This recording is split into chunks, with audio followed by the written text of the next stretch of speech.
Good morning and welcome to the Township of Woolwich Special Council Budget Meeting on January 7th, 2025. We welcome everyone attending in person or watching via our YouTube channel. And this is the first of our 4 budget meetings. I'll do a roll call of council for the benefit of the public watching. I, Mayor Shantz, am present and chairing this meeting. Councillor Bryant. Present. Councillor Burgess. Present. Councillor Cadeau. Present. Councillor Grant. Present. And Councillor Schwint. Present. Thank you. The land on which we meet has been here from time immemorial. People have inhabited southern Ontario for about 10,000 years, and we recognize the Attawandaron, the Anishinaabe, and the Haudenosaunee people who lived here when the settlers arrived and who share this land with us. May we together learn to care for and respect each other, our flora and fauna, and the land we inhabit together. Are there any disclosures of pecuniary interest? Seeing none. Happy New Year. It's good to see everyone here and in the council and staff. We don't often have all of us together, so it should be a good day.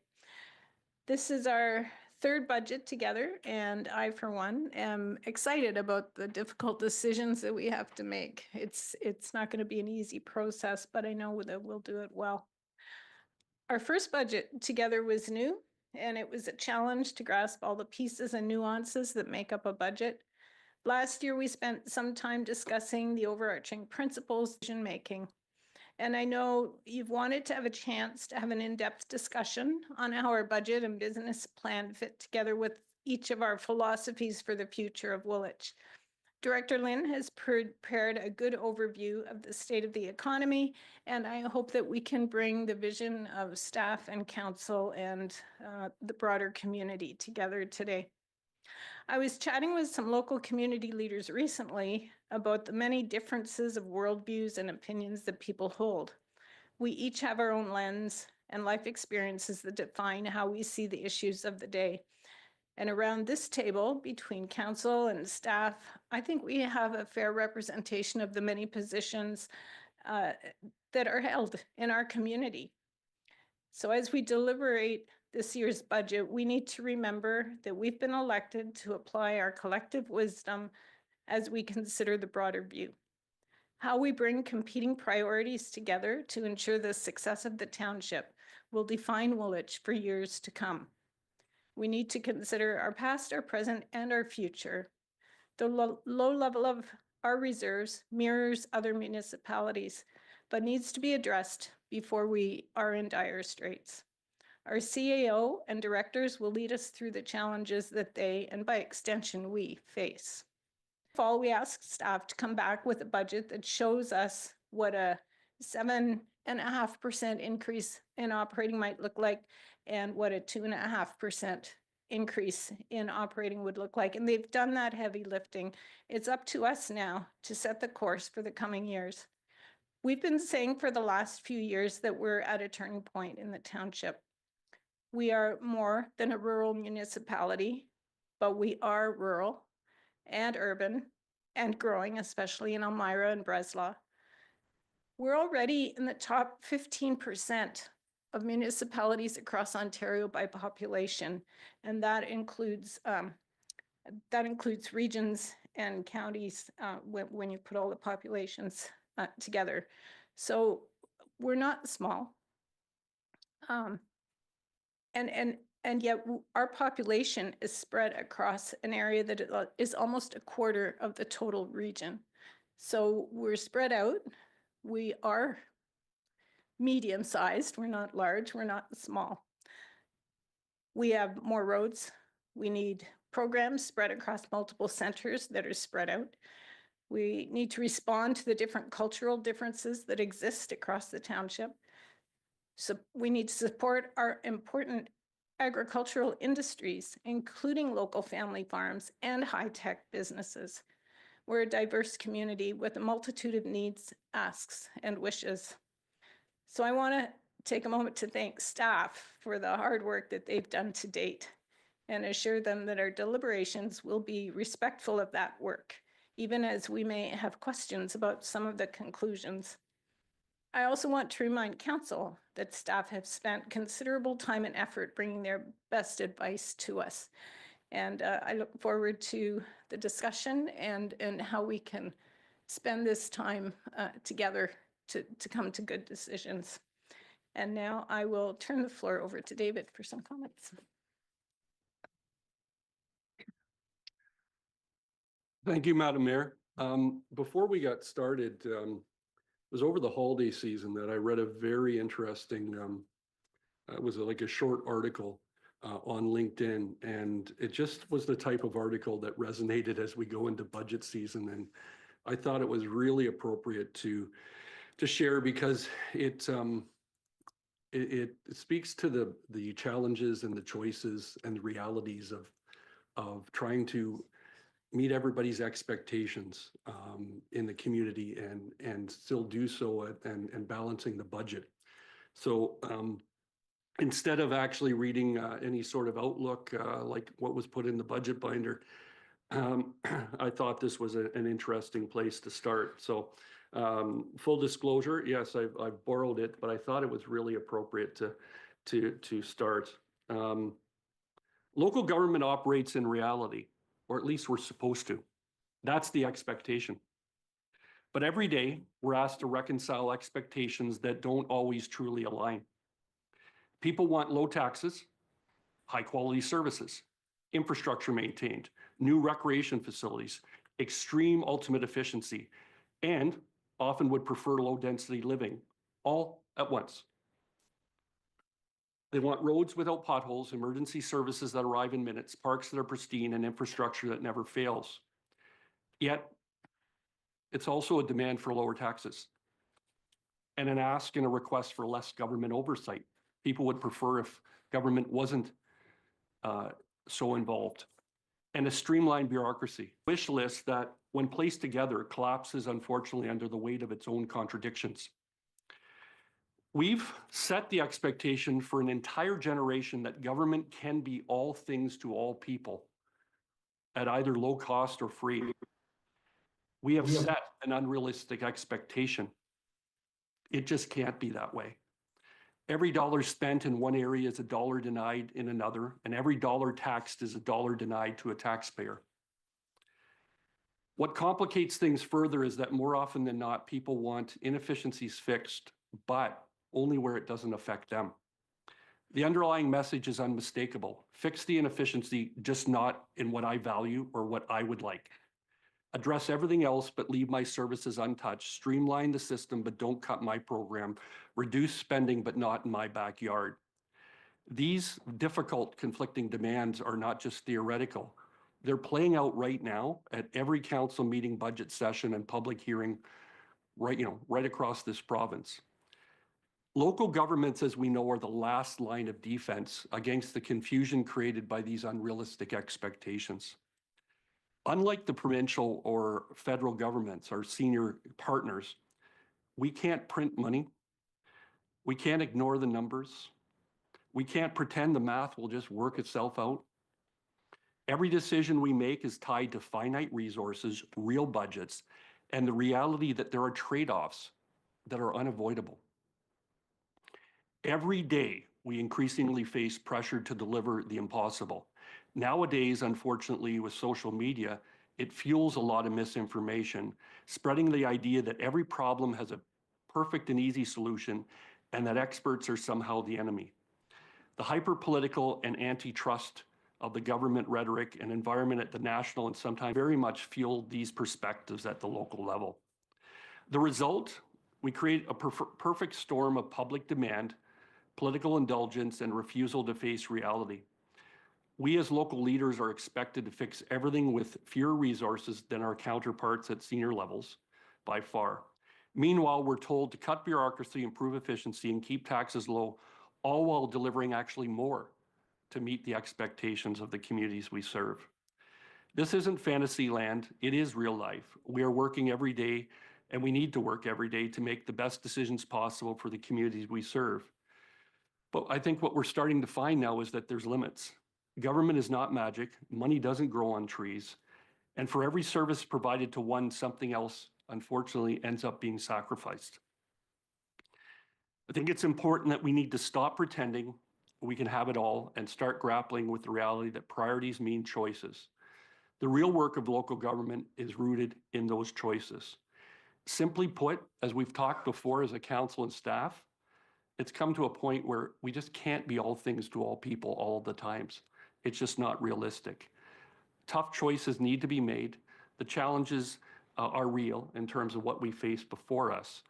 And so as we embark on this budget, as I said, I thought this find on LinkedIn was very compelling. I think it does reflect, in my opinion, what many councils, staff, communities are facing right across this province, let alone probably this country. And the real challenge, as this article speaks to, is the fact that unlike the senior levels of government, we have real constraints on what we're able to do in terms of the fiscal realities that we have.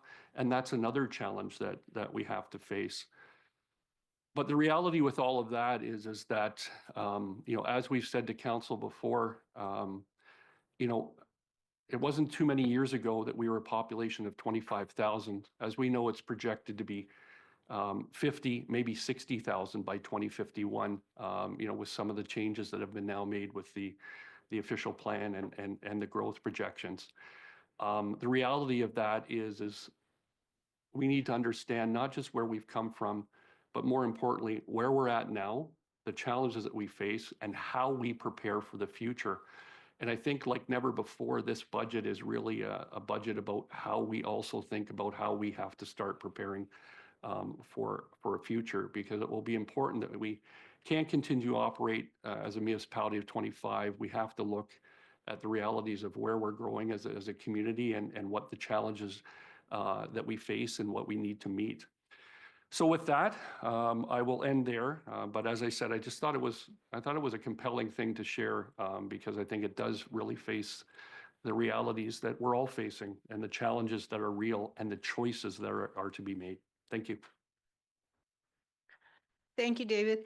And now, just before I turn the meeting over to Colm to introduce the draft budget and his report and sort of the state of the union, I really enjoyed the introduction to the budget book with some of those statistics and background and so on. I thought it was really easy to read and well done. So thank you for that. I just want to also remind council, so staff are looking for direction today as well. And so after Colm's done, we'll have a little bit of a discussion just on what he's presented, and then we'll get into the budget for infrastructure service and recreation. But how that discussion goes or how long it is will be dependent on what you've got to say after we hear from Colm. So welcome, and the floor is yours. Thank you, Mayor Shantz and members of council. I'm here to present kind of an overview of the budget, provide a little bit of context, kind of the state of our current finances, and give you a little bit of context for when you're deliberating and deciding the budgets.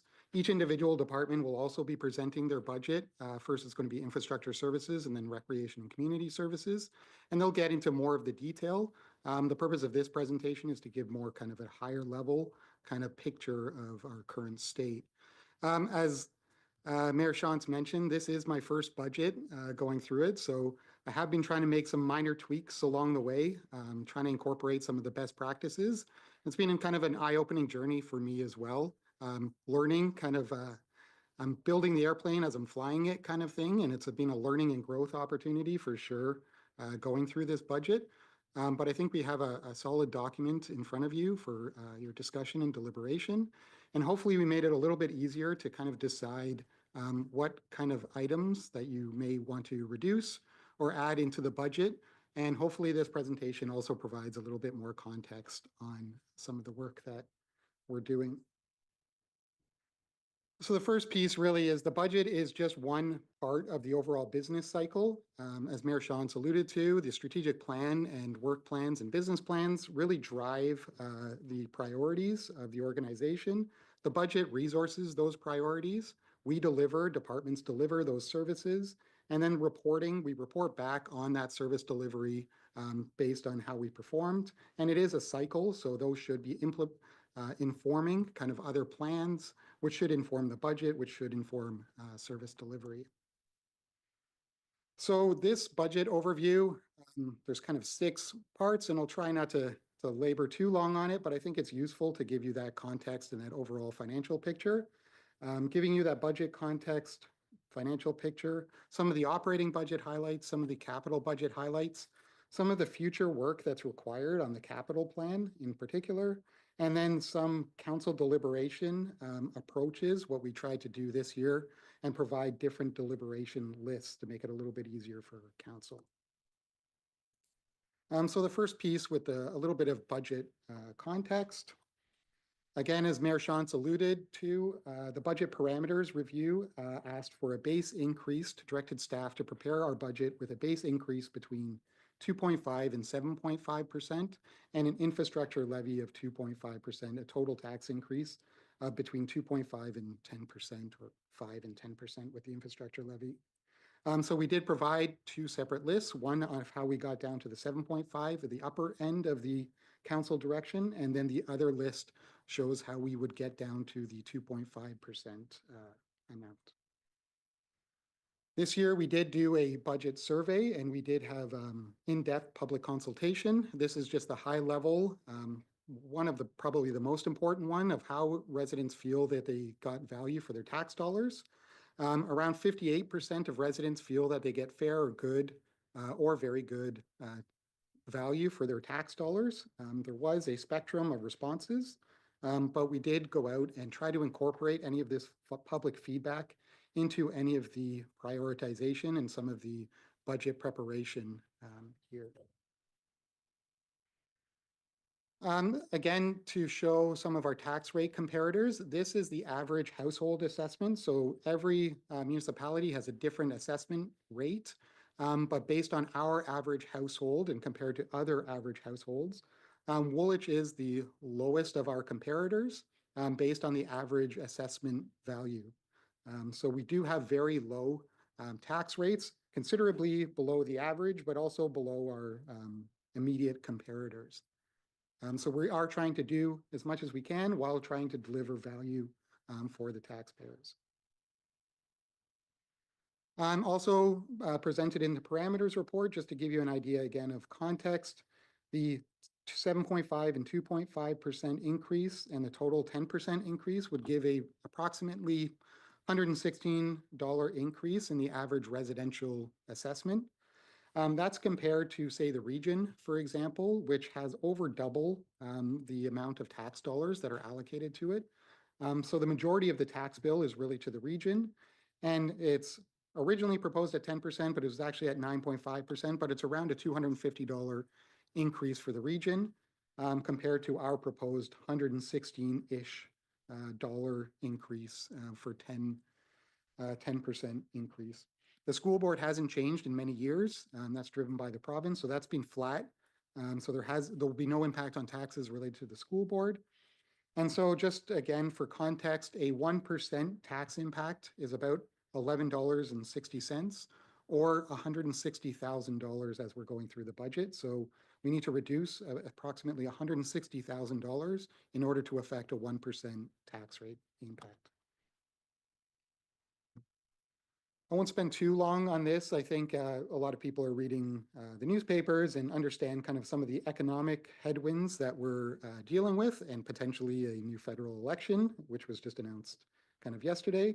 But there's a potential economic downturn. There's been pauses to immigration and potential growth impacts with that. Changes in federal and provincial government are up over the next couple of years.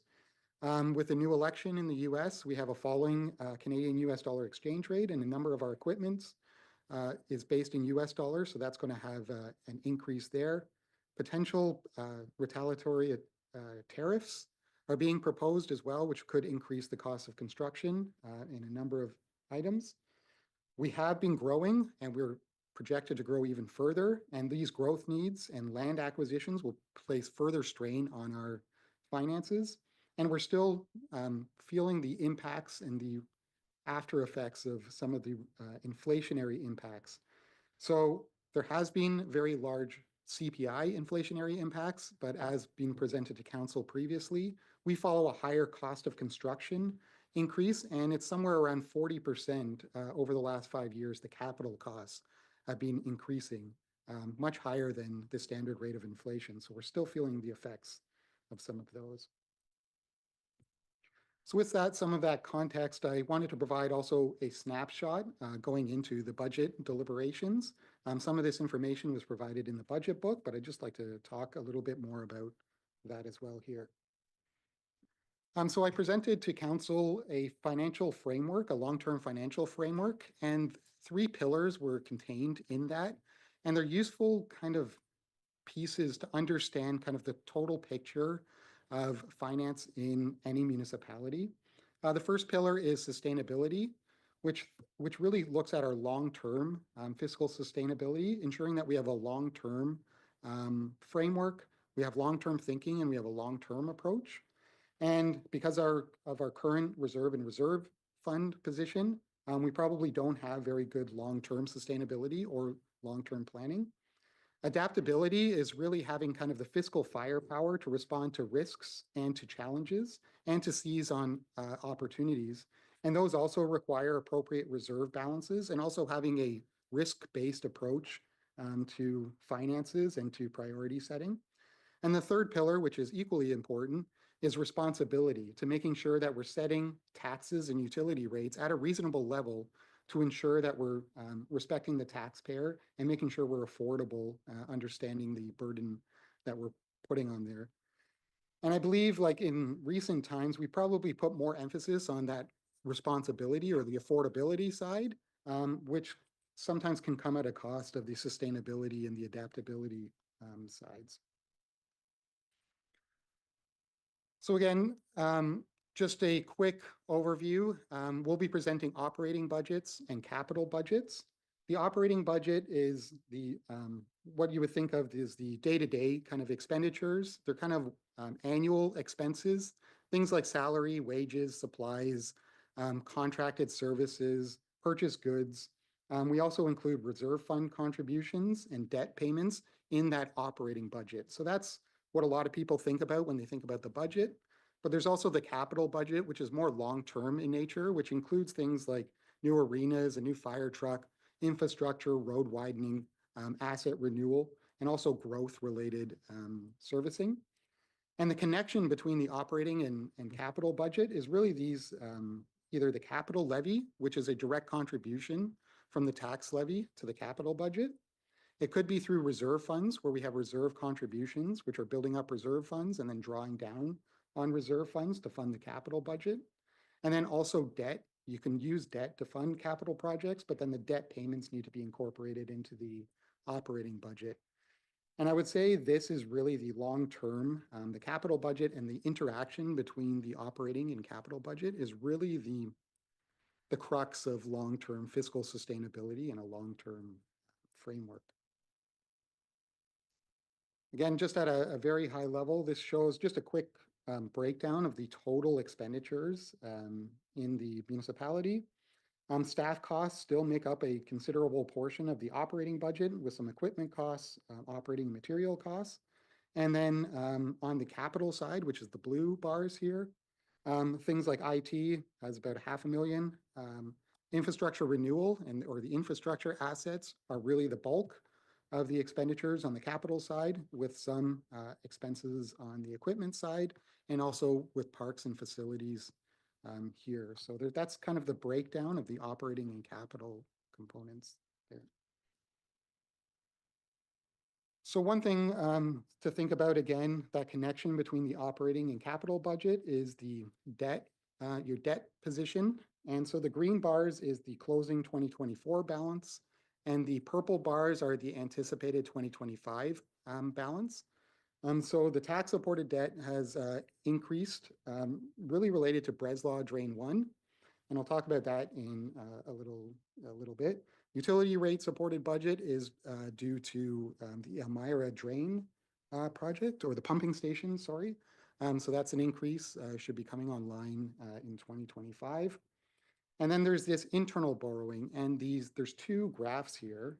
The first one is the previously reported, what I would call previously reported internal borrowing, which is we used a hot mix program in LED streetlights, which we borrowed from ourselves, essentially, from our existing reserves and reserve funds. But going through the budget and some of the analysis as well, the graph on the right is what I'm calling current temporary borrowing, which is internal borrowing against our reserves, which hasn't necessarily been reported to council previously.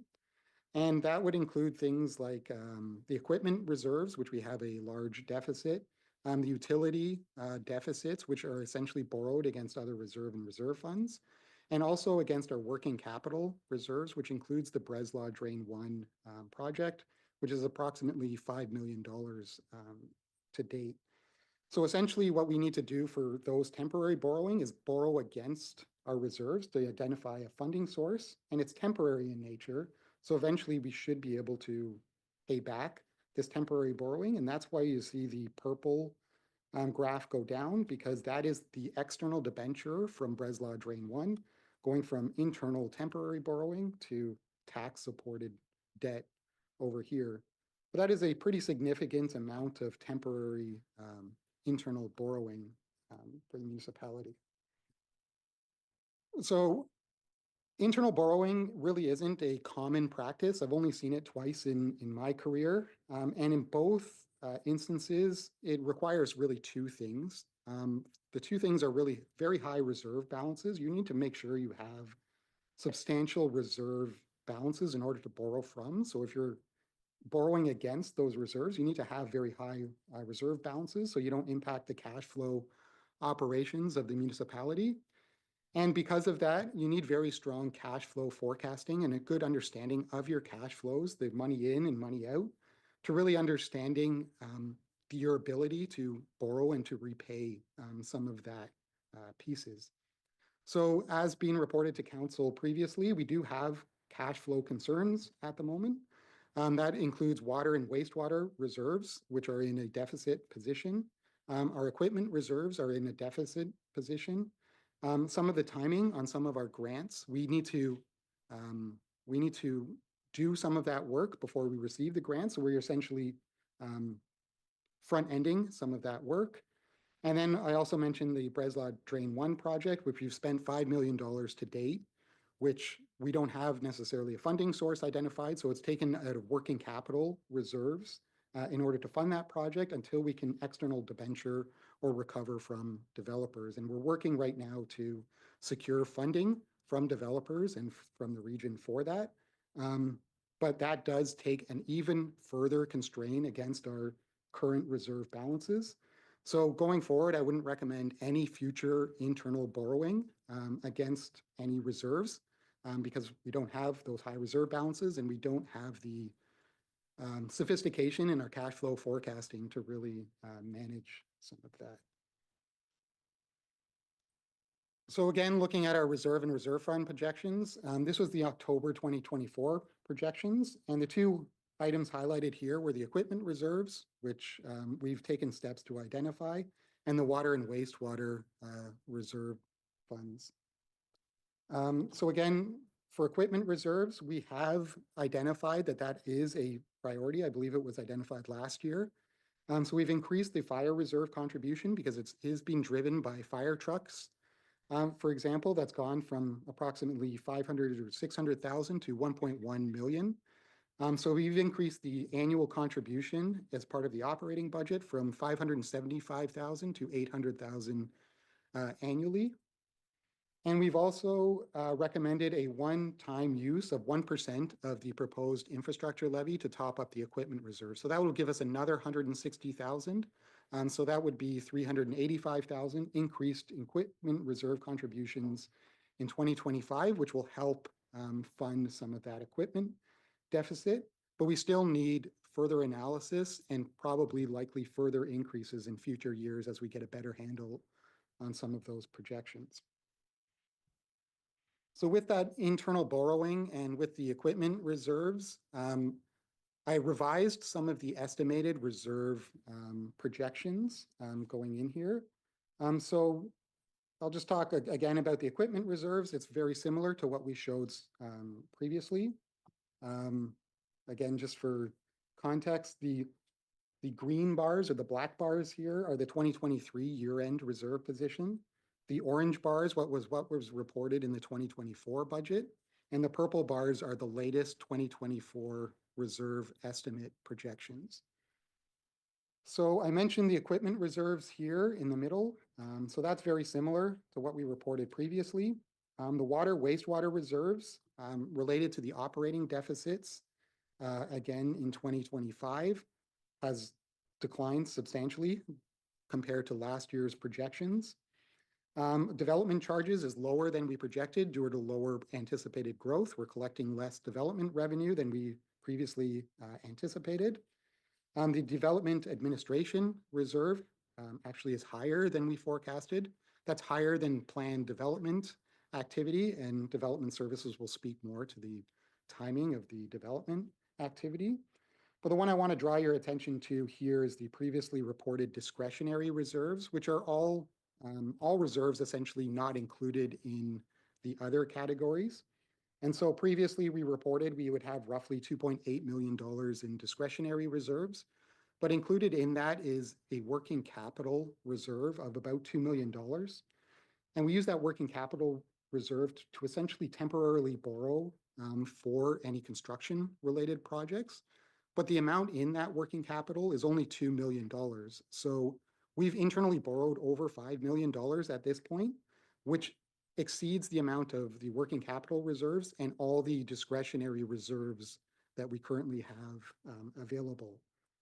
So it is in a very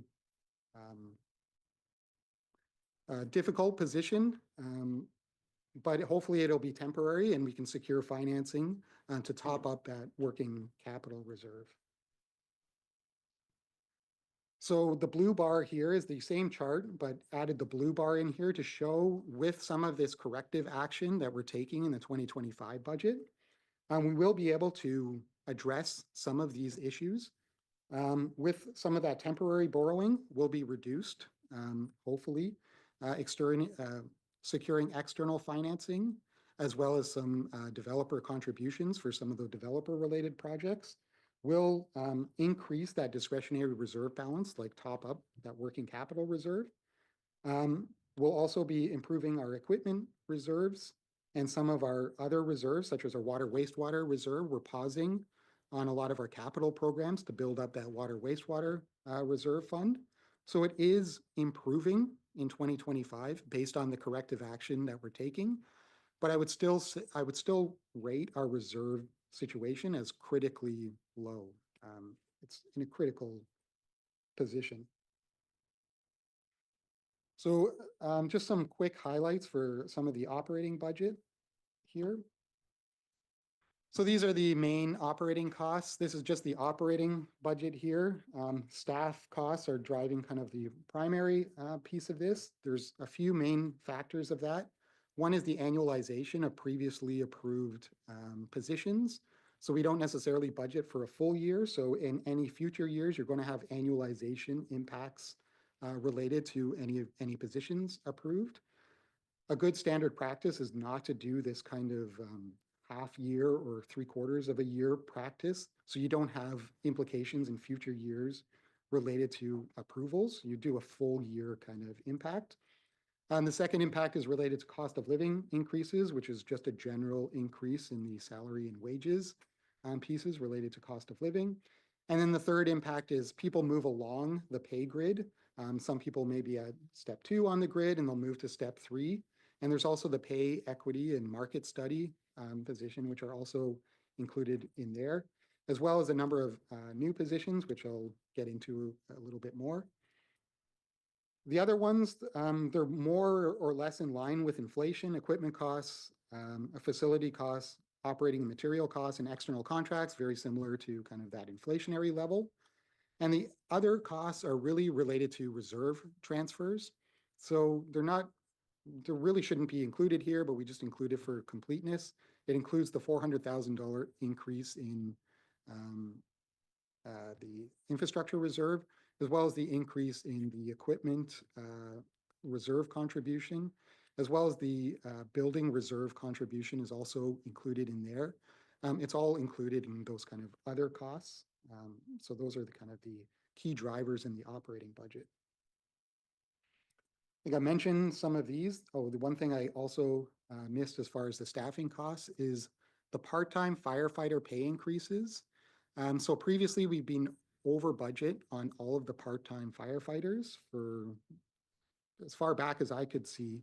So instead of doing a 5-year rolling average, which would take in costs from 5 years ago, we moved up to a 3-year rolling average. And instead of also using the rate that was in effect from 5 years ago, we've taken the 3-year rolling average and then multiplied it by today's rate. So the activity for the 3 years multiplied by the current rate, where previously we took the total budget over previous years, which meant that we were deliberately under budgeting and we would be over budget. So that is also a significant impact here.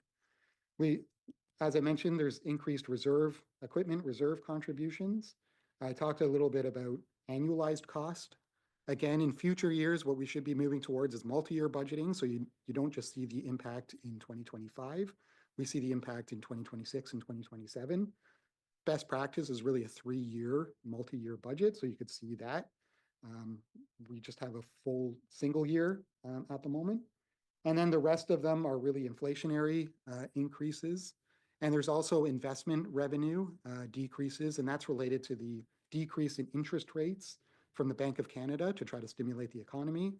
We get investment income related directly to investment income, which is going to decline in 2025. These will be outlined in the department-specific budgets, but there is 4 new staff positions requested in the budget. A senior financial analyst to assist with some of the work that I detailed here, the long-term capital planning, reserve forecasting, cash flow analysis, investment and treasury management, the operations supervisor, which will be contained in the infrastructure services budget, and the engineering traffic technician, and a fire training officer, which will also be contained in the fire budget. They'll speak more to those specific positions. Just a quick piece on tax and non-tax supported budgets. So most of what we're talking about here is the tax supported budget. When we talk about the 7.5% or the 2.5% increase, we're really talking about the tax supported budget and the tax supported increase. We do have 2 other types of budgets. They're the rate supported, the utility supported budget, which is the water wastewater, which will come shortly after these budget discussions, really just focused on the tax supported side. But the other budgets are the self-funded budgets, which include the building services budget and the development services budget. And they're self-funded in that they don't have a direct impact on the tax rate. They're funded by fees charged to developers and to residents.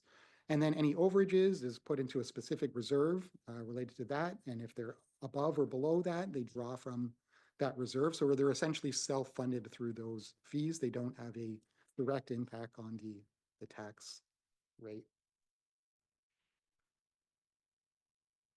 I won't get too much into like the details. I believe the infrastructure services budget will get into more about what we're including in the capital highlights.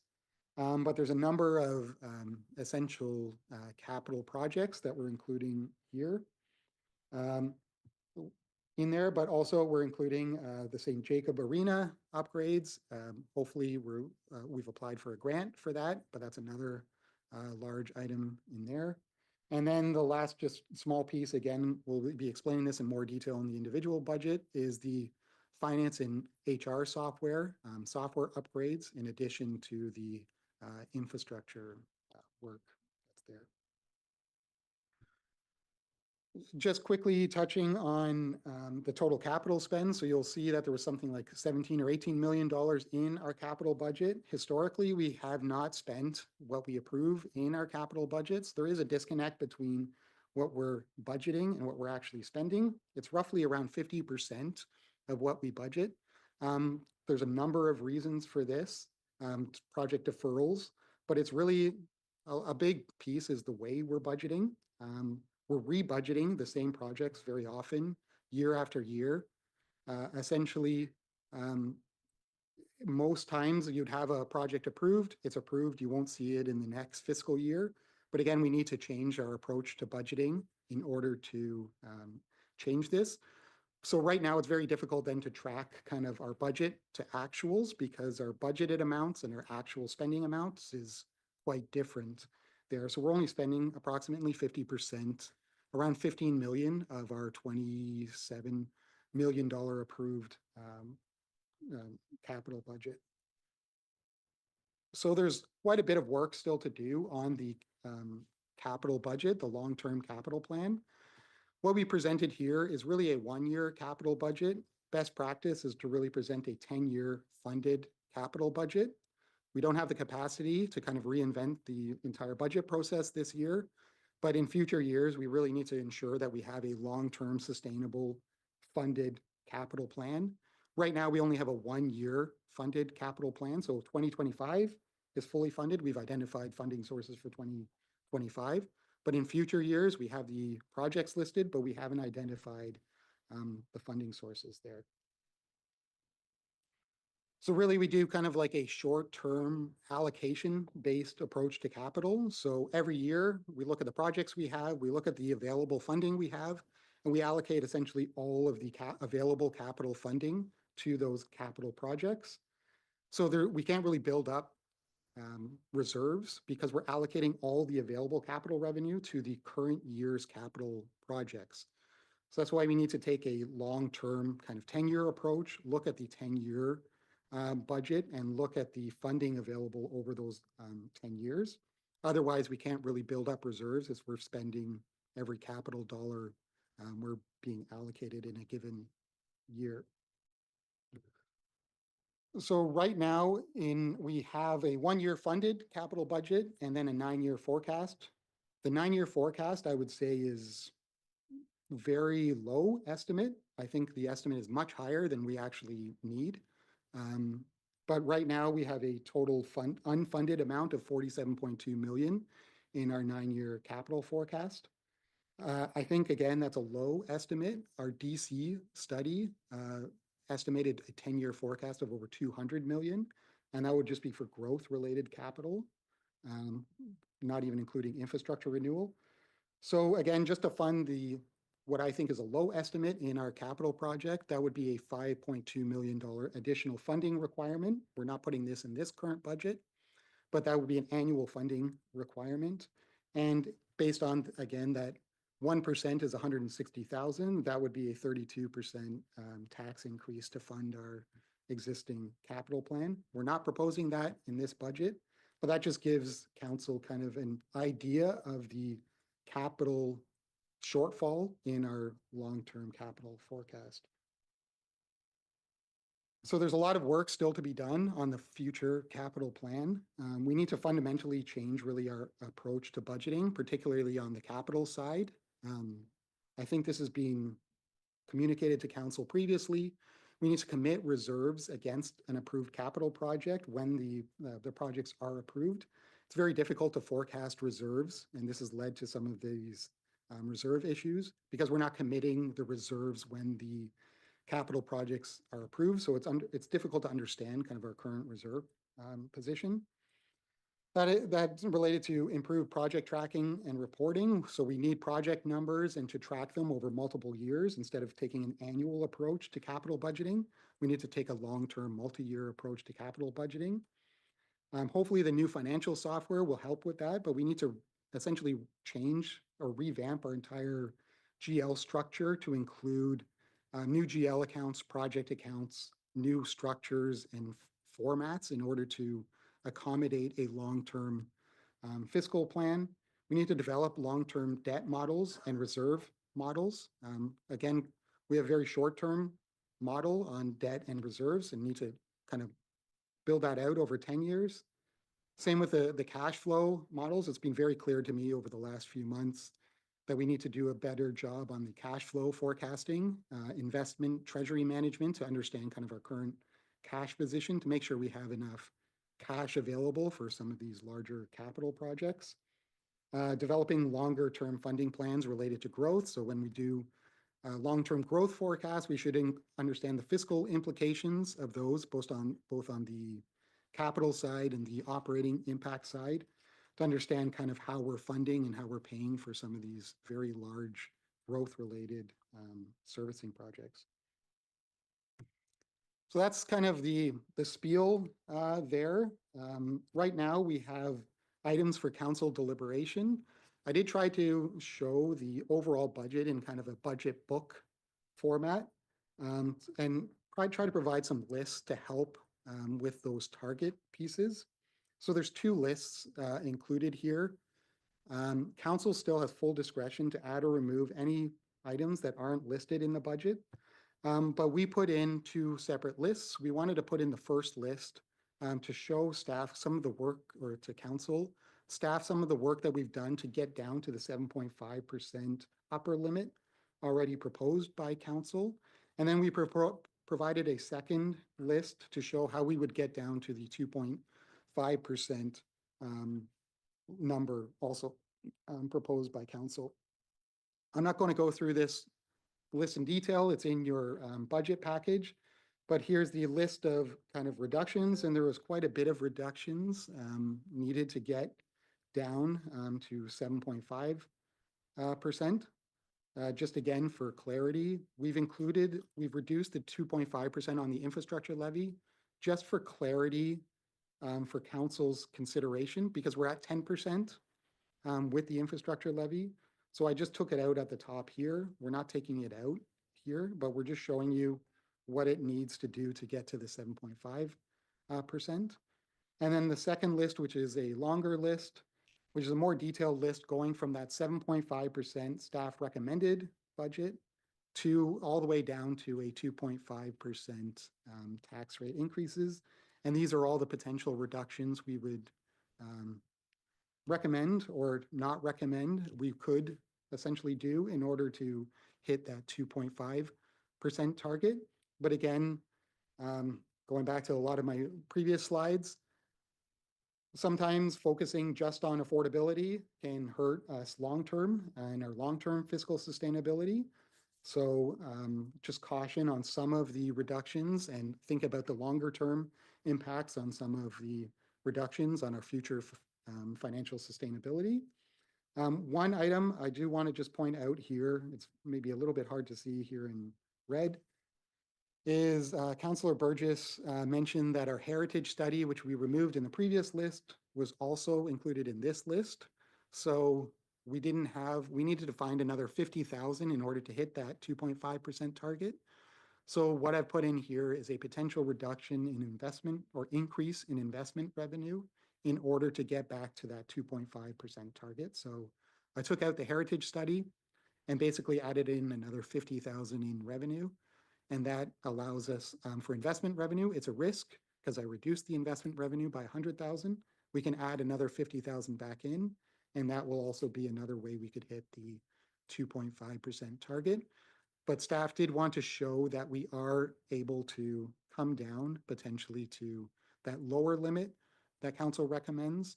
And the budget packages in front of you already include the adjustments to hit the 7.5% target.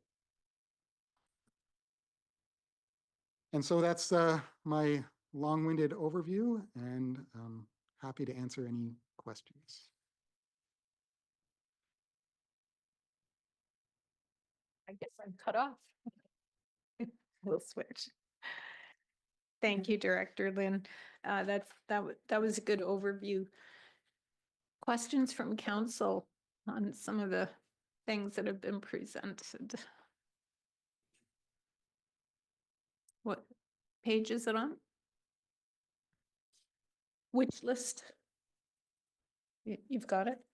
I think it's appendix 4.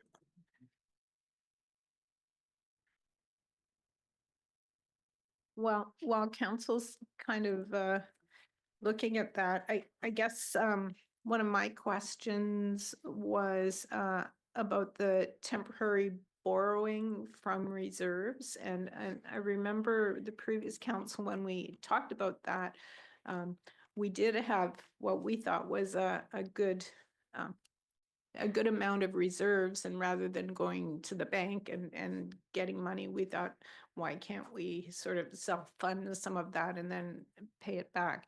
And I can see where, you know, you think that this is a bad year and we've got to deal with this, and then things just don't get better. And so I can see where that has caused some problems. But is there a time when temporary internal borrowing is a good thing? You've sort of, I get the sense that you don't really care for that.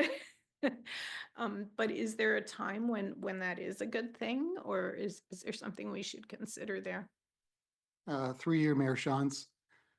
I think you're probably right that I wouldn't recommend internal borrowing. It's not a common practice. And like I said, there's two kind of main requirements. One, you would definitely need large reserve balances, so you're not impacting other money that's earmarked. Those reserves are earmarked for, which we have some reserve struggles at the moment. The second is really strong cash flow forecasting, so you can kind of identify if you are going to run into problems, having kind of that long-term time horizon. We don't really have that kind of sophistication here for those kind of things to really understand kind of our future cash flow needs as well. The problem with internal borrowing is if you think about it the same way as a car loan, if you were going out to buy a car, if you go out for external borrowing, you pay interest, but you have funds available externally. If you borrow from your own savings account, you have to make sure you have enough in your savings account. And you also have to make sure that you're not going to need that money in the future. So that's kind of the issue, like you're borrowing money from yourself that you want to make sure that you're not using. So you have to be very clear the timing and when things are going to be paid back, and committed again against the reserves, so you don't end up spending those reserves on something else, on the savings account for in this example.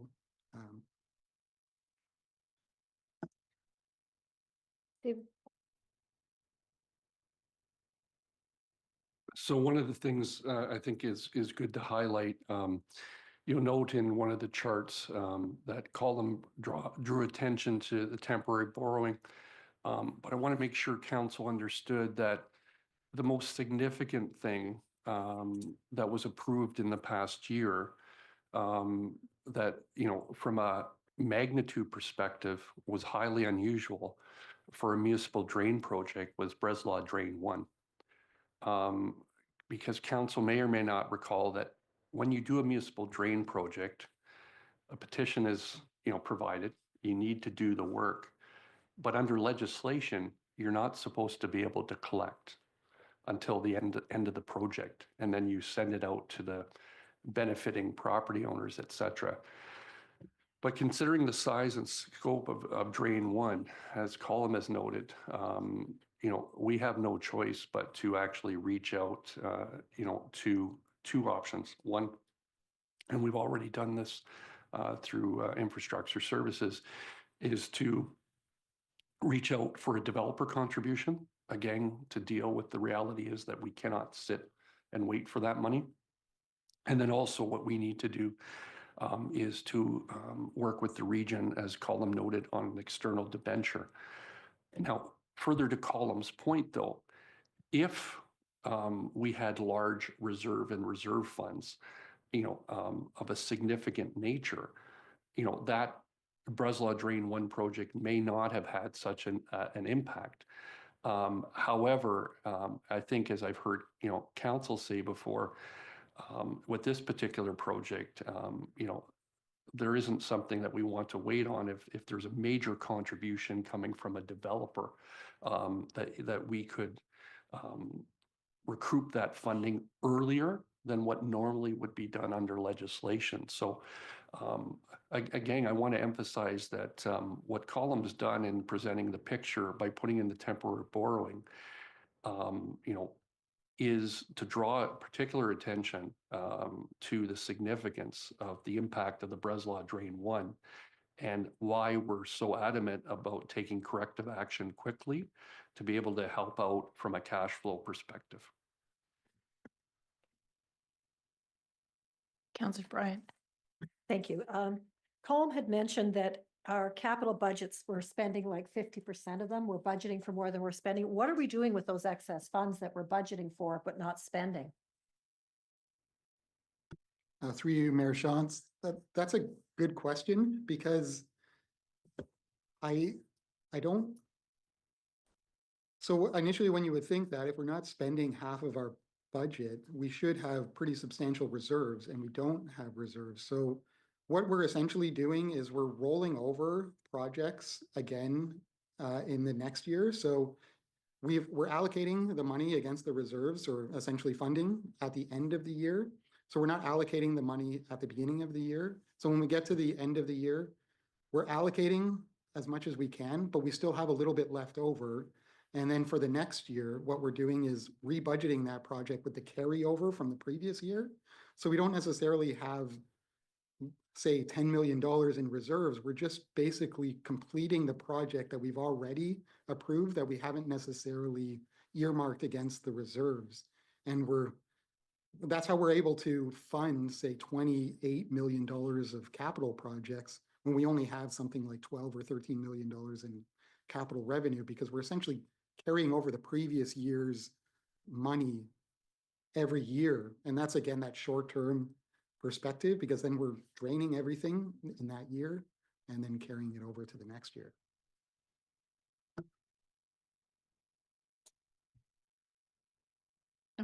Councillor Schwint. Thanks.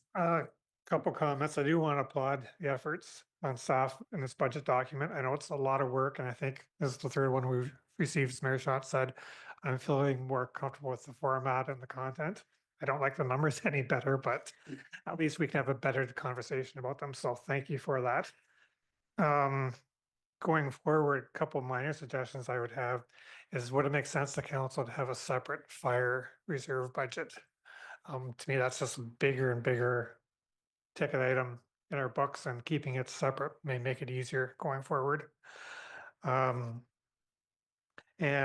when we look at our debt, we have end dates in the debentures, so we know when things are being paid off and we know when that's coming off the books. Again, that'd be helpful for me understanding going forward. Now the hard one I'll throw out there now is we've got that hot mix debenture debt we've internally borrowed 3 or 4 years ago. I don't like the way it's presented on the books. Is there a way we could account for that this year and clean it up, i.e. recognize the expense and take it out of the reserve funds, because it's not generating any money for us, and it would make the books look cleaner, I believe. Director Lim. Yeah, through you, Mayor Shantz. Just to the fire equipment comment, I think that's a great idea. Right now, our equipment reserves are combined with recreation and public works. It makes total sense to me to have separate reserves for each of them to understand the operating contribution and what's driving that. So that'll definitely be something we'll be presenting to council in future years. For the hot mix piece, I probably share the same sentiment as you, Councillor Schwint. I don't see much value in carrying this for another 7 years, especially the dollar amount for this. We should probably just offset it against any reserve balance that we have and not continue to track it and pay for it. But I just need to understand some of the budget implications, because we include some of those repayments in the operating budget, but I think we could do something like that. Just along that line, and I'm not sure if this is for you or for other staff, but I know that we talk regularly about how drastically the fire equipment has increased. But I know from other boards and councils that I sit on that all of equipment has gone up. So is there, and I think keeping them separate is fine. I don't have a problem with that, but I'm just wondering the difference. Has all of our equipment, our large equipment and vehicles gone up sort of in a similar way to fire? Through you, Mayor Shantz, I would say all of our equipment has gone up substantially over the last few years. I think fire is kind of a bit of an outlier. It hasn't, I don't think everything's doubled the way the fire trucks have. And again, they're mostly denominated in US dollars, so the exchange rate hasn't helped us that way either. Yeah.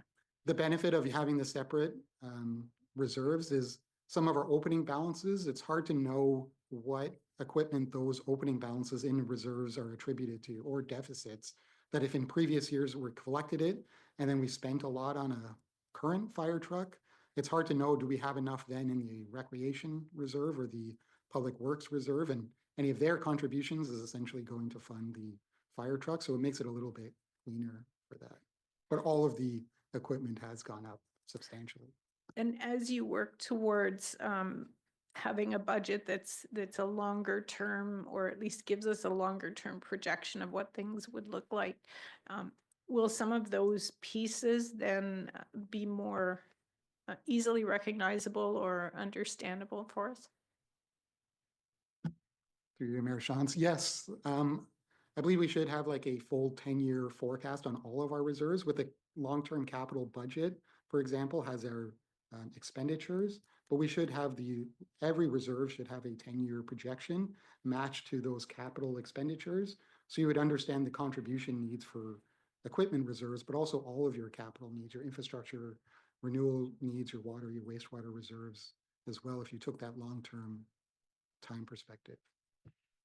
And is that some able to see in, not in this budget, obviously, but for the 2026 budget and maybe in pieces throughout 2025?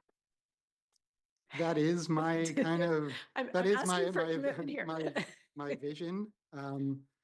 Again, not to harp on this, but it's a lot of it too is being capacity related. There is no budget department. There's no financial planning department. It's essentially just myself doing this, as well as my other kind of duties. So it's really capacity available, which is why we're proposing the senior financial analyst to help with some of those long-term plans we haven't had the ability or capacity to do in the past. Thank you. Other questions? Councillor Brown. Thank you. We're looking at all the deficits we've got in our reserves. Should we be raising these fees for the developers a little higher, because they're reaping the benefits of building and making a large chunk of money off our township? Should we not be charging higher development fees? I know other municipalities have raised their fees up, some of them quite dramatically, to cover their costs. Director Lynn, or refer this one to Director Freeze. Director Freeze. We just a note. You may notice that our development reserve has increased substantially, even far above budget, and we do have healthy reserves in there that would increase those reserves. It wouldn't necessarily help some of those other reserves, but I'll let Director Freeze respond.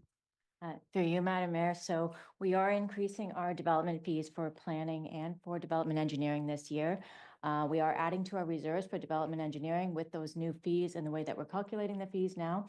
A few years ago, we were drawing from reserves, and then we've corrected the way that we collect fees and the amounts that we collect for those fees. So development is funding development engineering now, and paying for the planning side to partial of the planning fees. So they pay for development review kind of applications, and then planning is based on tax funding for those growth targets, the policy planning side of it. So we have increased our fees so that development is paying for most of development. And those fees are only used for development. I think council understands that, but if there's anyone watching that, those fees are very specifically allocated. Yes, that's correct. Other questions? Councillor Schwint. In general, I look at last year's budget, we made it work by depleting reserves in general. So this year we're trying to get some money back in the reserves. Are we doing that by pushing off capital spending? Specifically in the roads department and infrastructure, or would you say that's some mischaracterization? I'll defer to Director Pubic, like for the specifics of this, but I can say, for example, in the water wastewater budget, we did identify reserve deficits, and we made a conscious effort to defer capital spending for the water and wastewater program to build up those reserves, but I'll defer to Director Poupet to talk more about their capital plan. Thank you. Through you, Mayor Shantz, to Councillor Schwint. So to Director Lynn's comments, there was a concerted effort to reduce the expenditures on the water wastewater side. That was purposeful, and that's planned for the next couple of years. You'll see that in the capital planning there too. I think we can sustain that. We have a legislated obligation, obviously, to provide safe drinking water. So for the public listening, that will continue to happen. It just, we're not going to be into any renewal replacement programming. Certainly, it's simply just maintenance and operation. So there'll be no issues from our perspective. We're fortunate in Woolwich to have relatively young infrastructure, we'll say, when looking at some of the larger centers in the region of Waterloo, such as Kitchener, Cambridge, and Waterloo. So I think that's something that we're fortunate to be able to do, I would say. It's an unfortunate situation we find ourselves in, mind you. Regarding roads and bridges, I think the message has been pretty consistent for as long as I've been here. It's a revenue problem. I mean, I think that's really where we are. We're doing the best we can with what we have. We are under-resourced both fiscally and from personnel perspective. So what you see before you is our state of the infrastructure for roads says to hold the line, not improve the system any which way, but hold the line. We need to spend annually $3.1 million on our hot mix program alone. Surface treats about 313,000. You'll see we met that, and we've met the 3.1. It's gravel that's sorely deficient. We should be spending about $1.2 million annually, and we're only spending about 400. And that's consistent. That is not new this year. That has been something that has been happening for some time. We struggle with road reconstructions. We do use water and sewer reserves to fund those road reconstructions. And you can see as a result of us pausing, we are deferring again Duke Street, Barn Swallow Drive. There is a connection with Barn Swallow and development with Activa. So there was some synergies, we'll say, to wait until we had draft plan approval, which is underway with Activa before expending any capital dollars there. But we are essentially just doing a bit of a juggling act as best we can and managing with what we have. So I think that's the best way I could try to answer that. I think it's important, though, from an infrastructure perspective, is the road's good. So that's the real bang for your buck. If your road, unfortunately, and this isn't great for everybody to hear, but I mean, it's the reality. If the road is broken, there is no savings any longer. We've missed that boat and that opportunity. But what we do need to do is spend the dollars on roads that are good to maintain them in a good condition. That's where we have the greatest bang for our buck. And that's what we're focused on doing over the next number of years and what we've been trying to do with the roads program. But I think a conversion to remove as much gravel as possible, convert that to a surface treat or hot mix, depending on volume of traffic and conditions, will be value money. And that's a real challenge. We're faced with some of these difficulties in the reserves, but I think the message also needs to be countered with, we need to spend appropriate dollars to save money down the road. So a lot of fiscal, decisions made by past councils have not helped the position we're in. But I think there is some spending that needs to happen. It's just the right spending in the right places to save money down the road.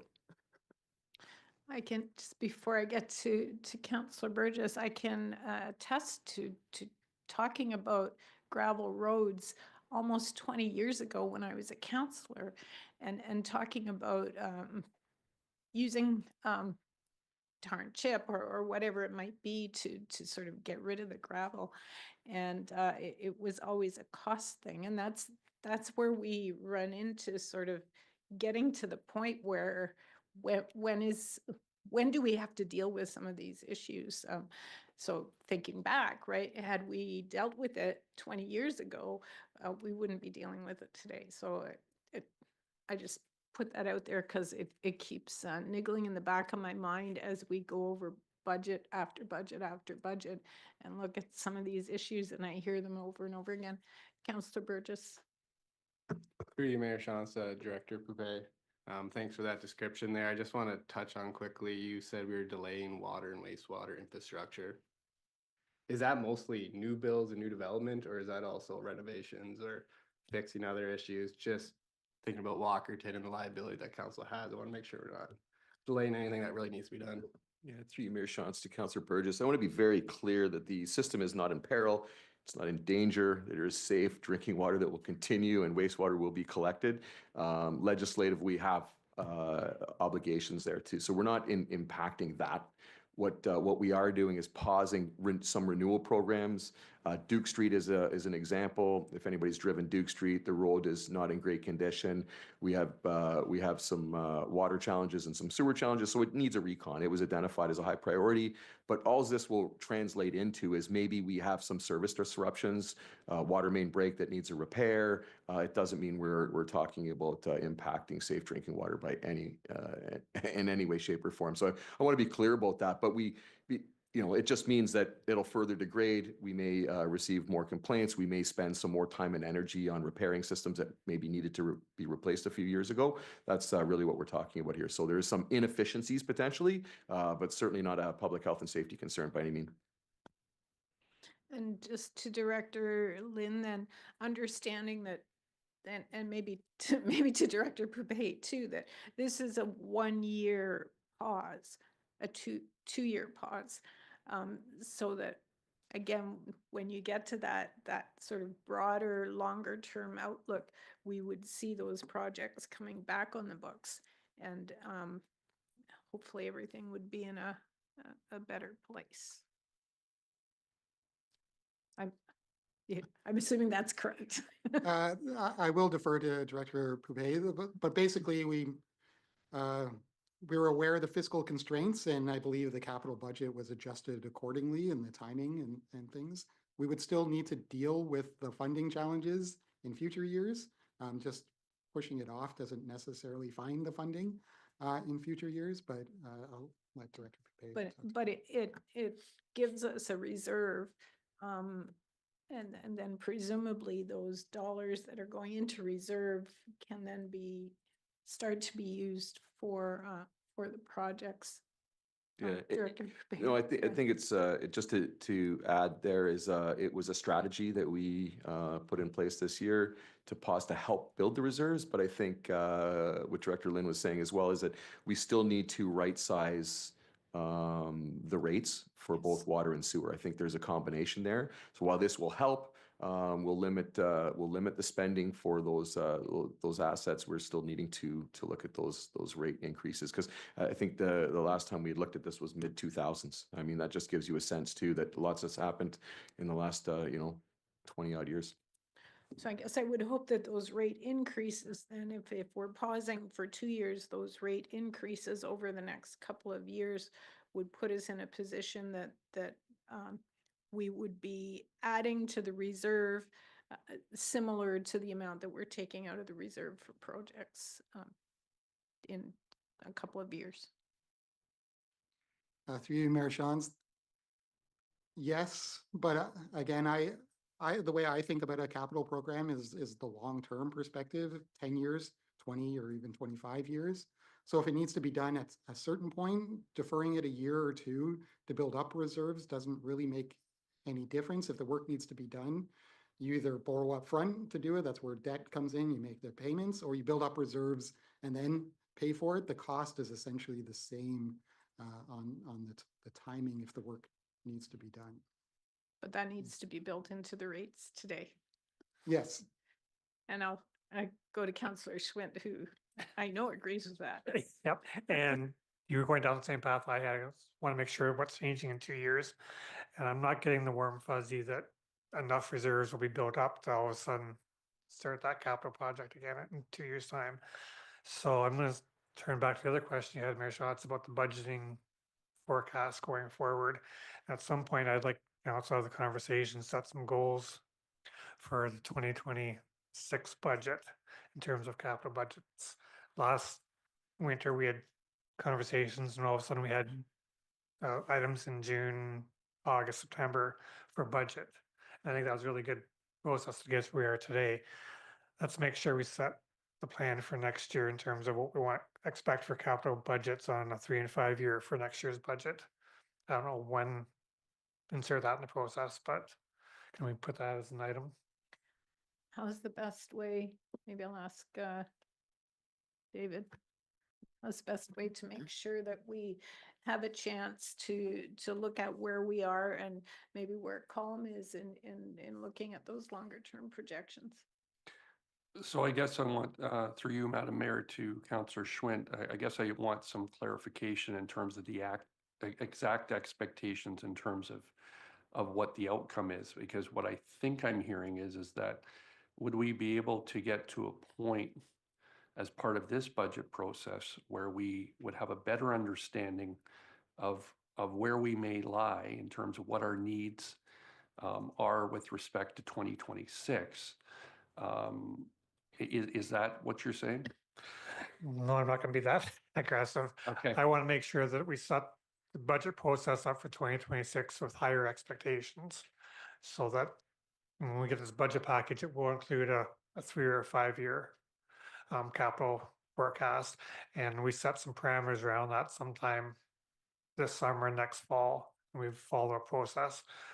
I know that's what Colm wants us to do, but I find it works better if we set expectations and we're all on the same page.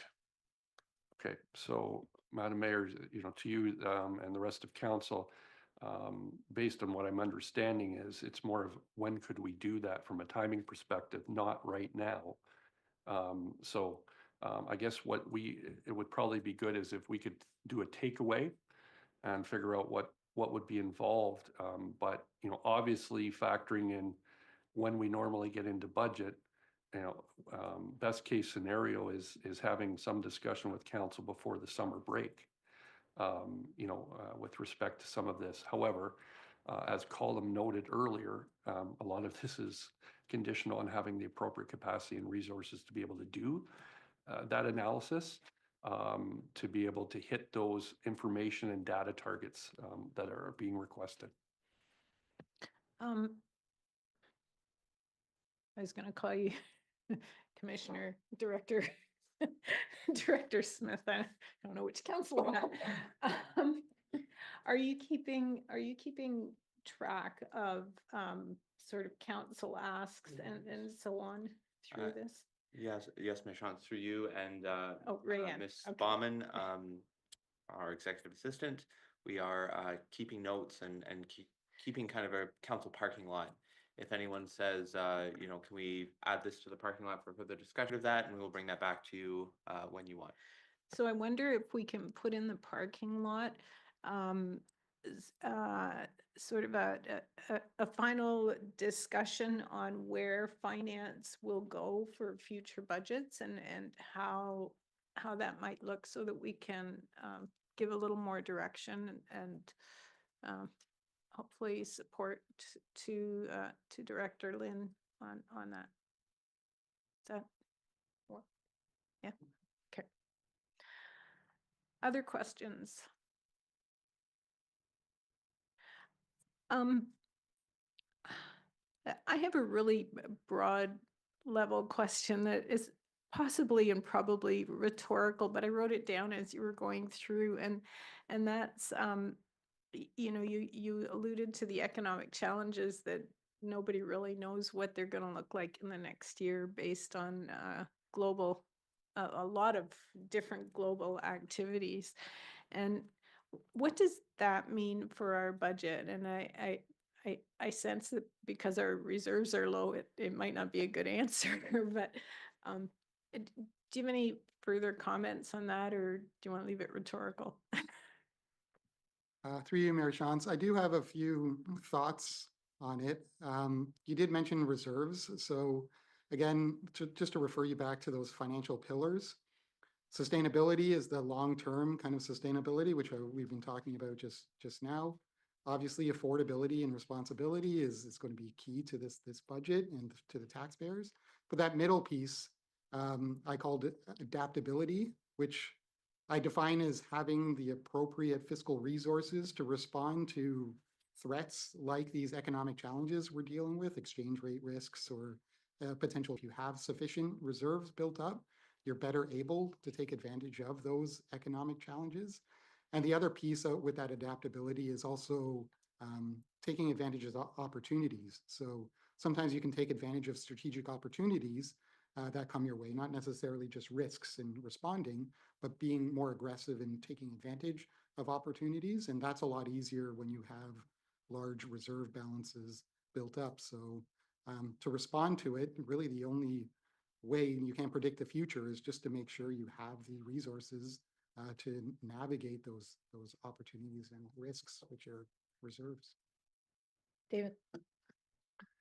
Yeah, let's just perhaps through you, Madam Mayor, get into some specifics because I believe, if not in the budget book, I know during our SMT budget deliberations, this was identified. It's no secret that there's some discussion about whether there will be a continuation of a HAF program if there's a change in government in Ottawa. That would have a negative impact on our goals and objectives related to what we're looking to achieve under our HAF program. And if we wanted to continue to achieve those objectives, we would then have to in turn find the dollars instead of being able to receive those HAF funding. So that's an example of a challenge to Colum's point. Opportunities, I would be remiss if I didn't note that, again, though, to Colum's point, we still need to have the money available to take advantage of opportunities. You know, it's not unheard of. Let's just use the next rumored provincial election. Often the purse gets expanded as you get closer to an election and the opportunities come out. But again, you need the capacity and ability to respond. You know, with your rhetorical question, you know, I mean, the realities are, as Colum has noted, there are specific challenges. HAF funding is one that we've identified. And on the other, there will be opportunities.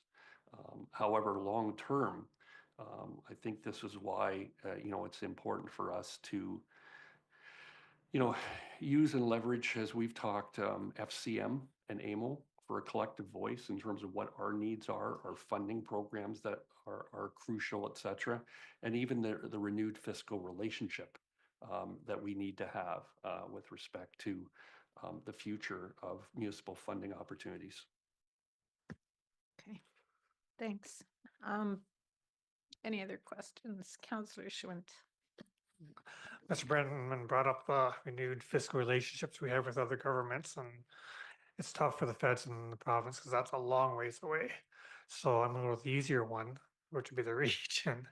How have we built in the budget our new relationship going forward? And have we had conversations about how we're going to work with Bill 21 and 23 in the planning side of things?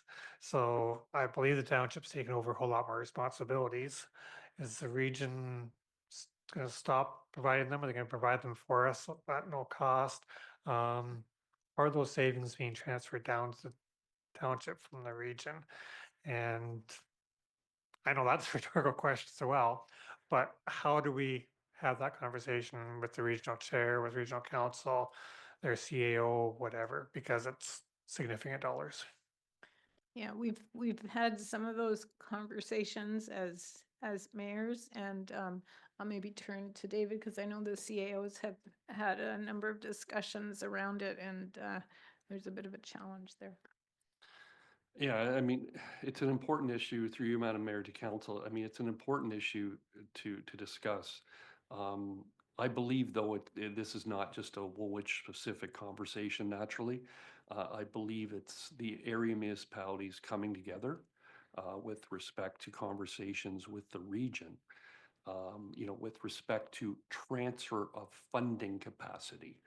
And this will be increasingly important, Council, because if you've been monitoring what's been happening in Peel with the transfer of responsibilities beyond planning, but also regional road system, that, you know, that can't happen, as Jared will tell you, without a transfer of funding responsibility.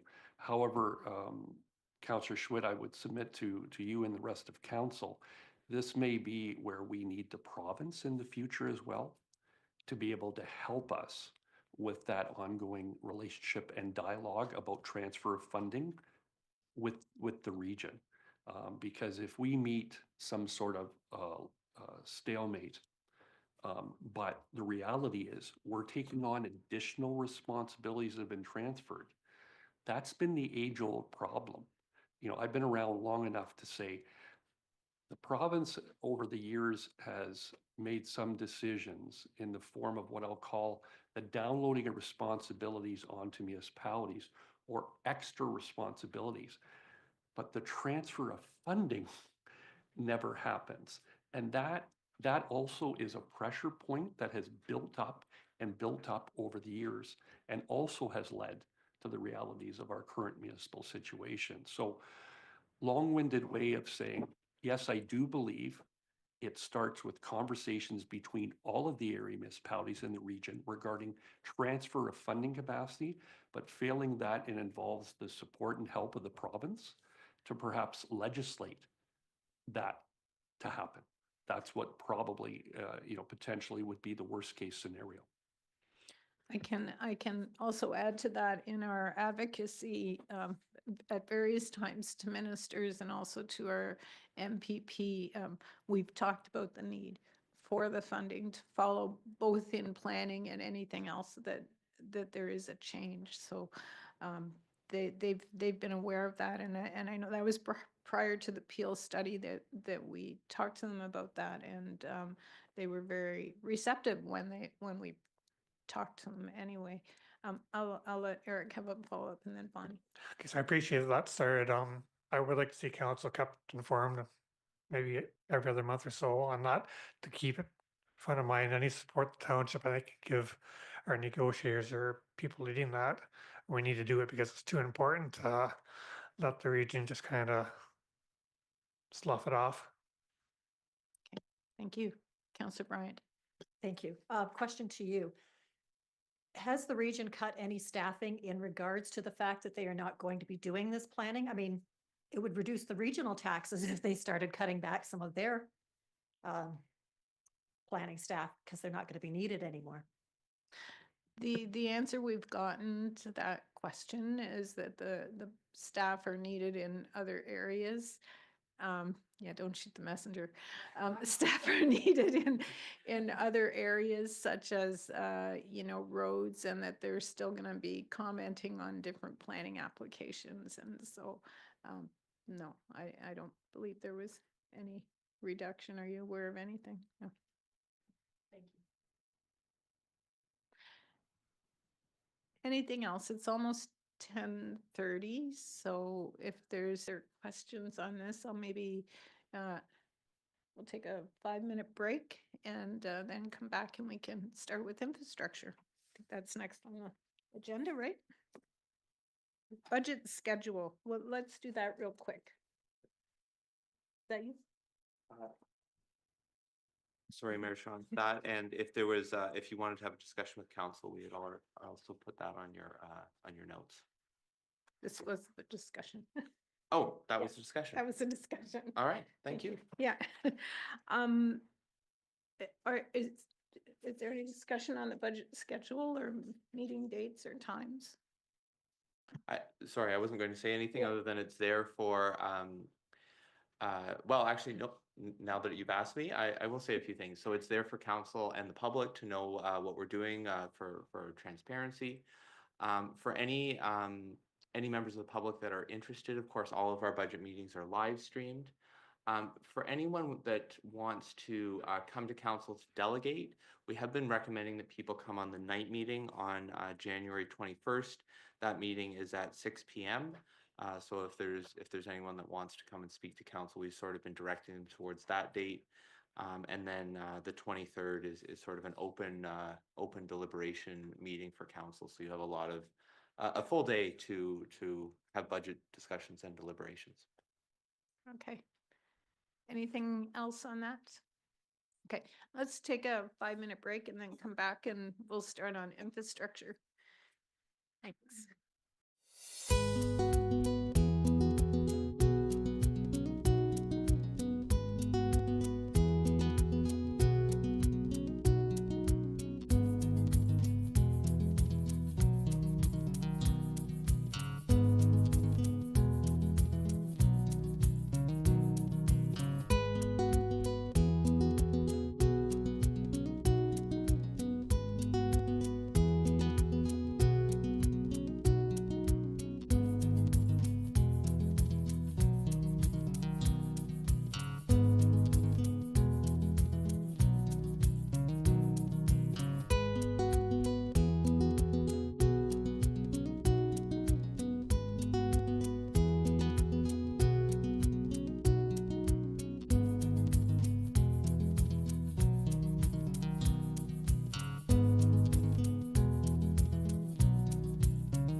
turn the mic on.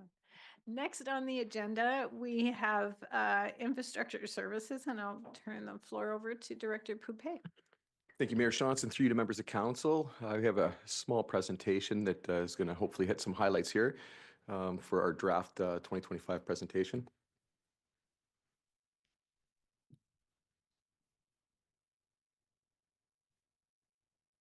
And this is requested by council. This is the organizational structure for the department currently. There is a vacancy in the manager of engineering. I think it's important to note that our department is requesting 2 new positions be added to the complement. There was 3 positions. I think that's important to state, and the manager of engineering was to be presented. However, through senior management deliberations and with all that was going on, that was not, and that was a decision by myself. I made that decision. I think the critically important positions are what's before council today, which includes the operations project supervisor and the engineering traffic technician. I think those were the 2 critically important parts. I appreciate the optics here. We are like the only department without a second, we'll say. Organizationally, I think it's important that the manager be included. But again, you can't have everything. So there was tough decisions to be made. This was a tough decision for myself personally. I think that it is manageable. I think that with the positions before council, they support the director position in the grand scheme of things. I think the sorely deficient piece is in the roads patrol, the legislated obligations and operations. The ability to manage staff and contracted services. And I think that's why that rose to the top. That would be the highest priority, would be the operations project supervisor. And then secondary, there's been a huge uptick in permitting, in traffic calming requests and the like, in municipal consents. There's been a lot of programming in place by the province to expand broadband network throughout the province. And there's a lot of pressures on our current engineering technician, and it's a specialty that the township has lacked.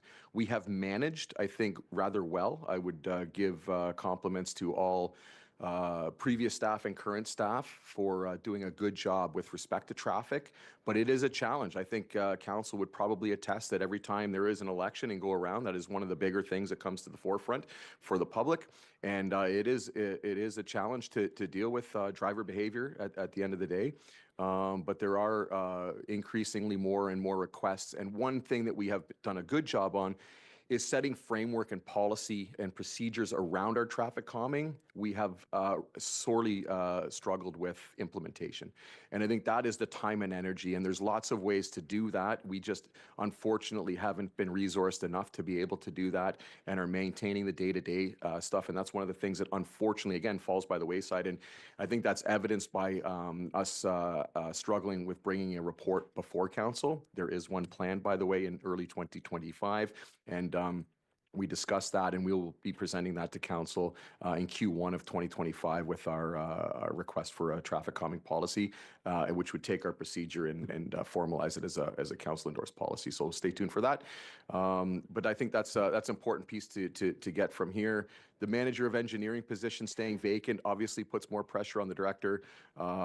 There is some just fortunate by, I know we like to talk positions, but I think we've been fortunate just to be able to manage without it, but it can't go forever. Like it is something that I want council to understand, that this isn't something that from an organizational perspective, there's a lot of knowledge in my head and myself been here, and that's not something that the organization wants to continue with. They want to disseminate that knowledge by all of us and look at succession planning in a real and positive way.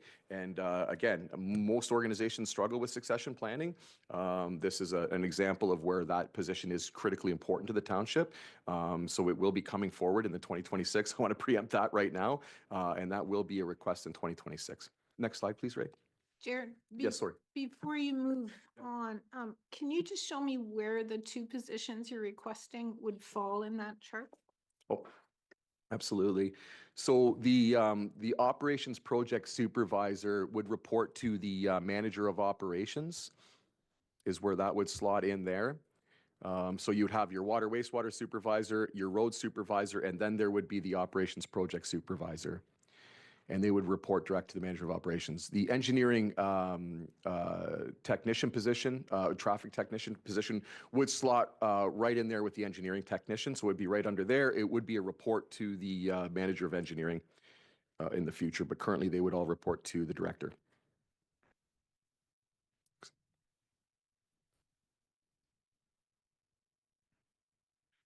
So in the difficult year, as has been spoke to, Director Lynn did a really good job of painting the picture this year, the struggles.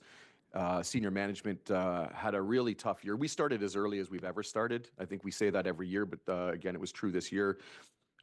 With all the needs and requests. And there is a lot of downloading, as was mentioned before, by provincial governments, even by the regional government potential. There was some downloading that we were potentially going to be experiencing.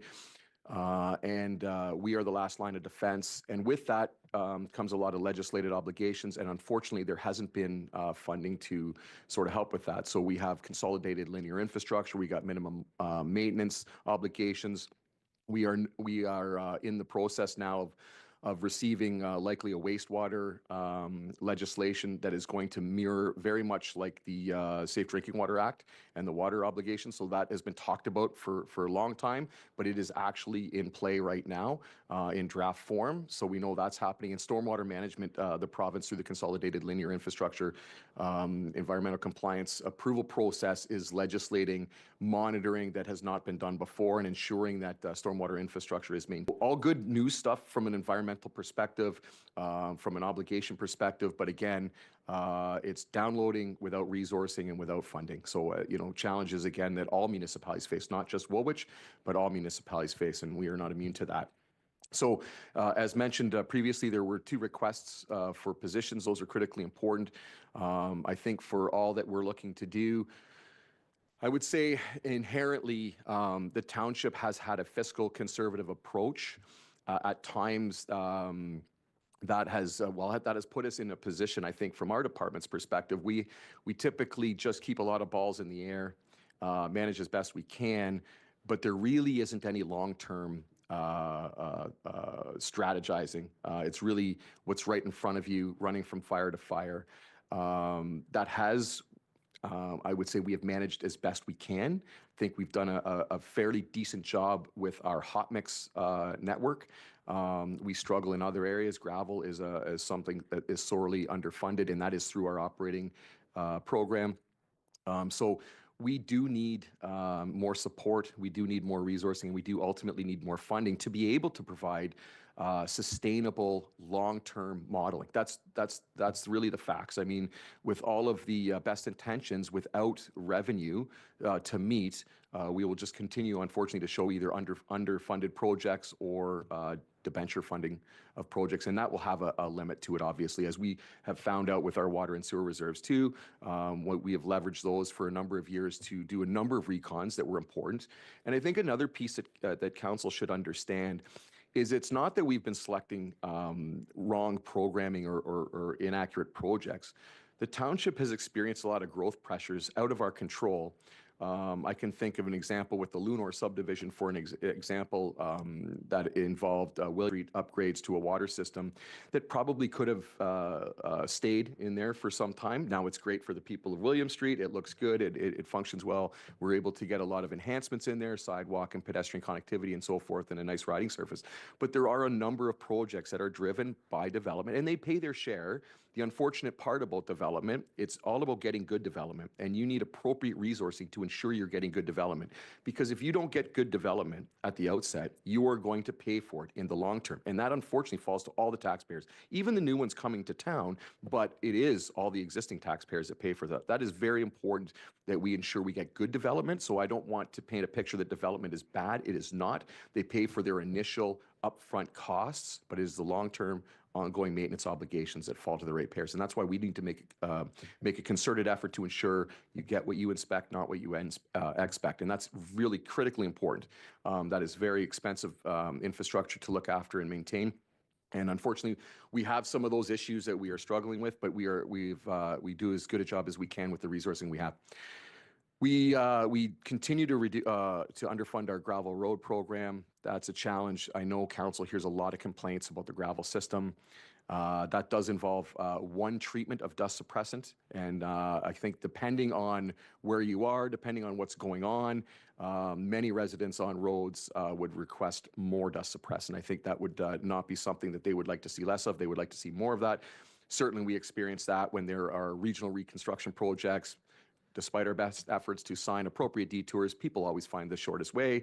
And then magically those become shortcuts forever, oftentimes, because other motorists or travelers realize there's a better way to do that. So, you know, there's some pros and cons, obviously, to rehabilitation of any kind of infrastructure, but that's something we've experienced personally.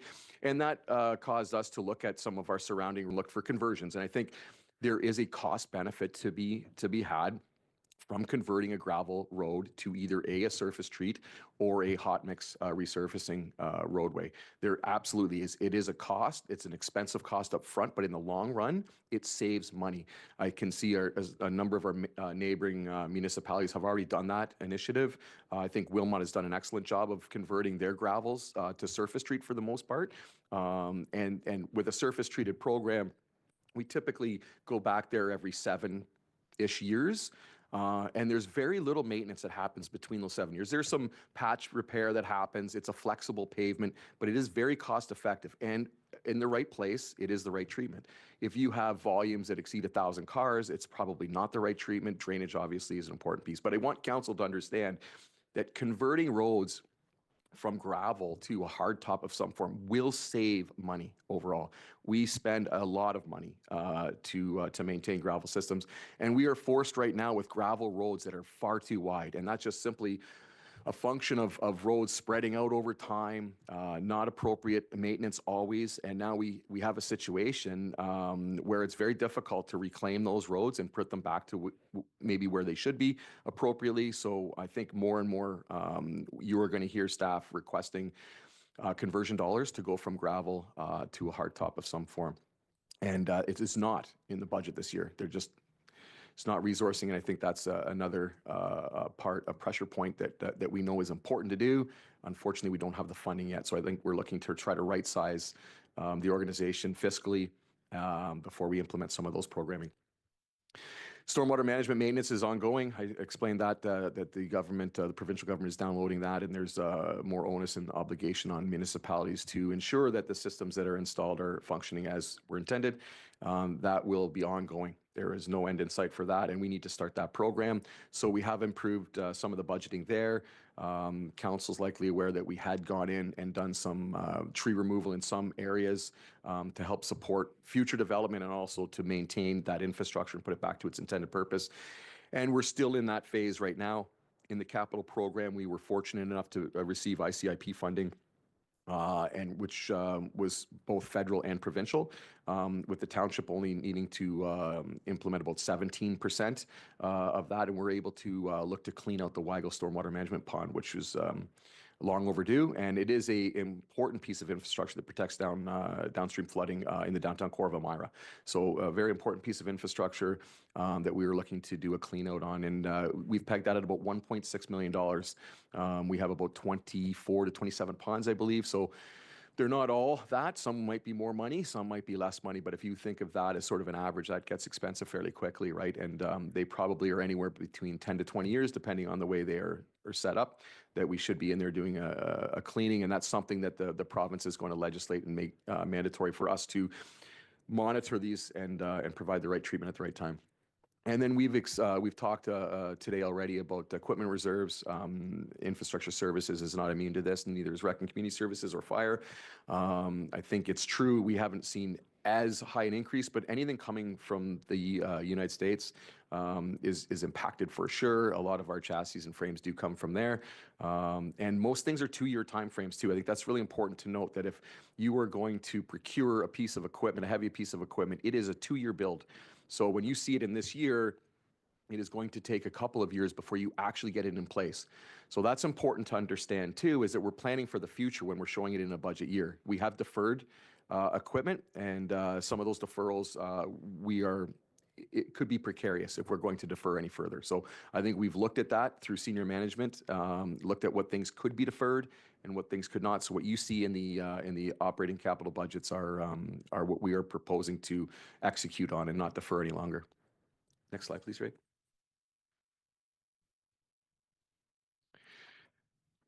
So the draft capital budget before council, just about 18.5 million. We mentioned the Weigel drain. That 2.25 is largely from upper government funding. I think that's important to note that our capital programming is it's over 35% is through OCIF, CCBF. It is significant upper government funding already contributing to our annual capital program. I don't believe that's a sustainable approach either when we're solely reliant, or at least a third reliant or more, on upper government funding. As we know, parties can change, governments can change, things can change. So while we certainly don't expect to reduce any more CCBF or anything like that, we have received our allocation for these years. OCIF has fluctuated. They have tied things, this provincial government, and smartly I would add, has tied things to asset management planning. That is not something that anybody should be doing off the side of their desk. That needs to be done intently. And that is where funding, I think, will likely go, is being proven through asset management planning.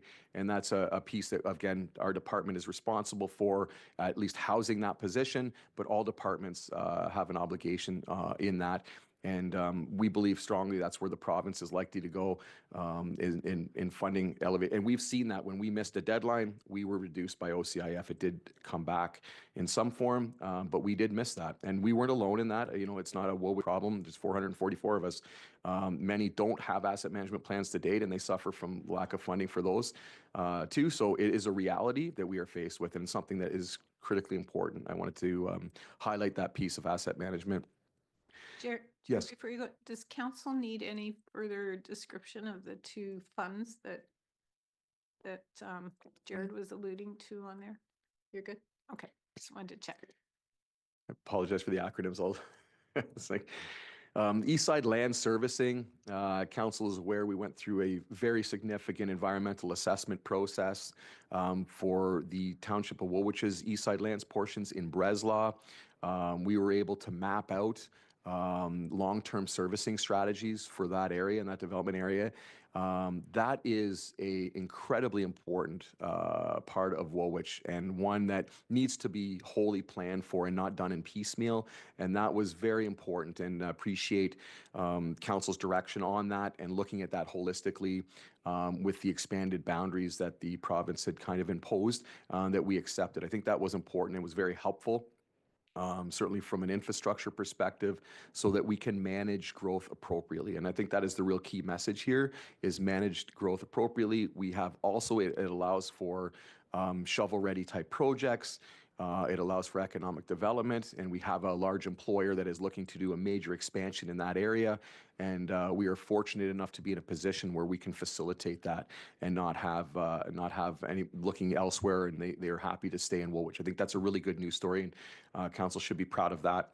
And that is the start of that. We are going to be doing a multi-year engineering approach to that, to providing servicing, and it involves multi-municipalities. It involves Cambridge and Woolwich and Kitchener and the region of Waterloo. So that's another good news story of collaboratively working together within the region of Waterloo. The budget does contemplate a deferral. Duke Street has been deferred a number of years. It is a very expensive project. We're probably pushing $6 million now. And it's a long stretch. It is important to do. We can hold the line now. It just, like I had said earlier, it means maybe more cold patching of the roadway to provide a better riding surface for the public. It may mean a water main repair of some form or that, and some service disruption. So there is a limit to that, but I think we have assessed holding the line with respect to water and sewer reserves to try to better right-size those funds. And Barn Swallow's another one. I appreciate we'll likely get lots of public outcry on that one. The road is not in good shape. We've already spent probably close to 30,000 skin patching it a number of years ago now. Probably could use another one. Not sure what that cost looks like. It's not contained in the budget. We will continue to patch that road. Currently, Activa is in process of securing draft plan. And that was important because you didn't want to spend dollars on a roadway and have it come and ripped up, a short time later. So, excuse me, I think that was important to understand that. And I think we're generally there. But again, it's a cost. It's another $5 or $6 million project. Largely is development charges, but again, it is an expense, and it is something that's going to require resourcing as well. So we will report back to council, likely through development services, as Activa pushes along with their application to see what the right timing is for that road reconstruction project. And that just bleeds right into growth-related pressures all around. St. Jacobs, Breslau, and Elmira. We have put a lot of good focus into Breslau. I think the municipal drain project, very unusual drain project, much needed drain project. And it is a excellent investment, I would say, in Breslau from a stormwater management perspective. I think if you talk to those residents, once we get outside of the construction window, you are likely to see huge benefits from certainly the people in Elroy Acres and beyond. They have suffered from flooding, and that was where we took the petition from. It just happened to line up with the Mad West development, and there were some synergies. And one of the things that was contemplated then was how much impact do we put on the residents there, or can we look to lump in some of this work? And that's exactly what happened. So I want to be clear that the developer has paid for the developer share. That's important to note. That is not being borne by any other benefiting properties or any taxpayers. That is solely being borne by the developer. And there were some synergies there to be able to do that and to hopefully impact that community less than what we would have done if we would have done the drain and then had the development come online. Next slide, Ray. So I think in questions, but there's a lot there. I think the important piece to note is that that everyone has wrestled with the revenue. I think it is important to note that from a capital perspective, it solely boils down to, in my opinion, is resourcing from a personnel perspective and revenue. We can have all the plans in place, but without appropriate revenue, we're not going to be able to execute. We can have all the staff in place, and without appropriate revenue, we won't be able to execute. With all the money in the world, without appropriate staff, we won't be able to execute. I think they come hand in glove. That's important for council to understand. So, I want that to be first and forefront from our department's perspective, that if there were decisions to be made by this council to either reduce funding or to not endorse staffing, there will be implications that we'll have to go away and come back and speak to council. With that, we'd be happy to try to answer any questions council may have. Thank you for the presentation, Councillor Grant. Thank you. Through you to Jared. I have a couple questions about the staffing positions specifically. I know you're a working director, so that means that you take on a lot of extra responsibilities, and that these positions are supposed to help lighten that load to a certain extent. I have a fairly good idea of how the operations supervisor would lighten that workload, but maybe for the benefit of people watching, it might be beneficial for them to hear how that would help reduce some of the strain within the positions already. But with the traffic technician specifically, could we get a little bit more explanation on just kind of the work that they would be doing, how they would be contributing to kind of maybe the requests we get from residents regarding traffic calming? And just, just that role, I'm just a little less sure about kind of the larger implications of that role. Through Mayor Shantz to Councillor Grant. Regarding the engineering traffic technician, so right now the knowledge is really with two people in the department, myself and the engineering technician. As typical, we are a jack of everything, master of very little. We sit on a traffic coordinators group that is region wide, and that has been an excellent group to be part of. When I came in 2012, my predecessor had made sure that that was a table that I needed to attend, and we have attended that ever since. We don't miss that meeting. It's very important because they're experts. Kitchener, Waterloo, Cambridge, and the region are all there, and then you have North Dumfries and Wilmot, Wellesley, and Woolwich. So we garner a lot of information. You look for synergies, and traffic engineering is an ever evolving piece, as you can imagine, as behavior changes, right? We see speeding upticks. Just talk to oh, by the way, sorry, WRPS is at that table importantly as well. So you see the real life situations, what they see works, how they can help and support area municipalities. But I think to boil down traffic, if we could change driver behavior, I think we'd be in a great place. Unfortunately, that is a tall task to do. So you try to do other things to force people to alter their driving. The problem is it is a specialty. It is an expertise that we do not have. We do well with what we know, but again, it is all about the people you have. So what we would like to have here, and as we grow, we think it's very important to have that specialty on staff. We are unable to implement things that we know we need to implement. We are unable to monitor things we know we need to monitor. We hear a number of requests, and perception and reality sometimes are matching. Sometimes they are vastly different. And that's why it is critically important to have data-driven decisions be made, and that you don't want to be offside per se with what's happening in the region of Waterloo. I mean, there are nuances. I appreciate that.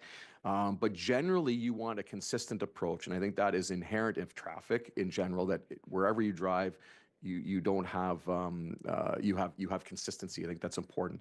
So I think we are sorely deficient in implementation, in actually affecting meaningful change. I think that's the real piece. We're very good at getting data and seeing what that data says and what it means, but we struggle immensely with implementation.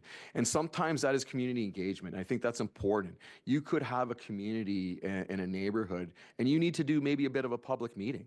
We just unfortunately fall down there. There are other municipalities that are able to do that. That is important because knowledge is power.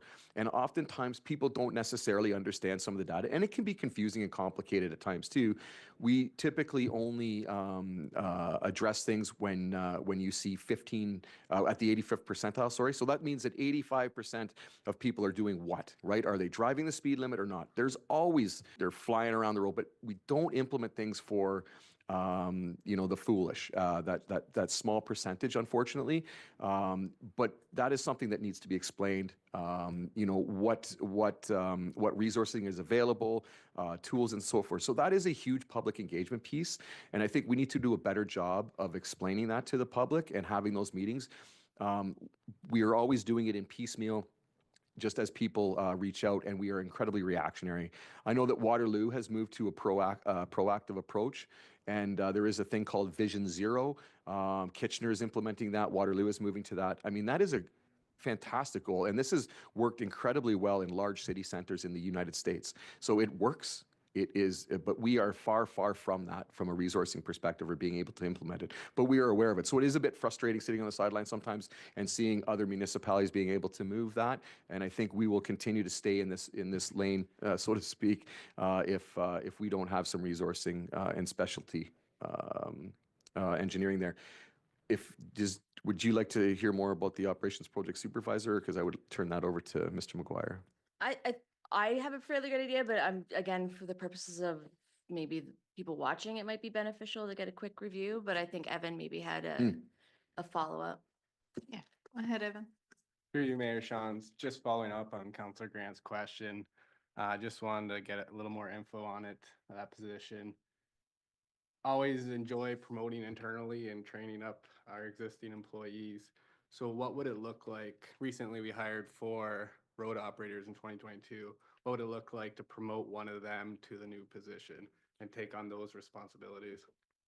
Yeah, and through Mayor Shawns to Councillor Burgess. So I think what we could,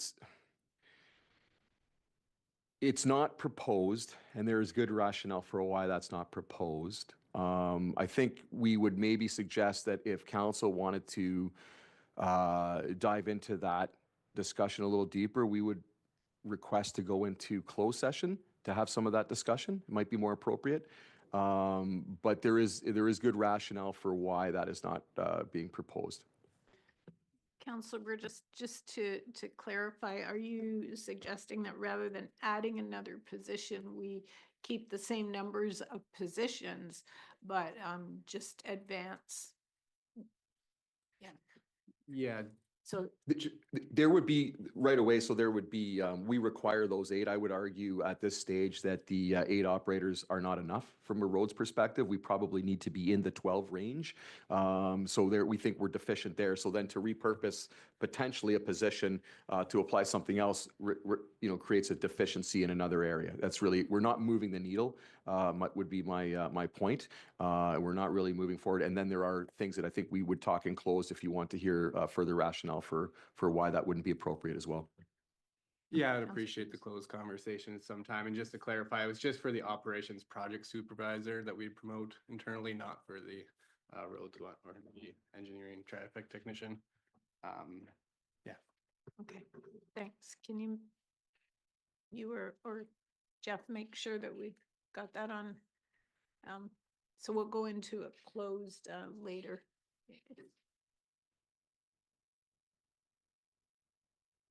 Back to the other question. Go ahead, Councillor Grant. Yeah, that was in just regards to the operations supervisor. So it might be beneficial for anyone that's watching the budget discussions to hear what our current kind of situation is and how this operating supervisor would kind of complement or assist with that work and reducing that workload. Through you, Madam Mayor. The operations project supervisor, the role would be help to alleviate some of the impact to our current management staff. The on-call standby responsibilities are shared by 3 individuals within the department, which does put some excessive hours on those positions.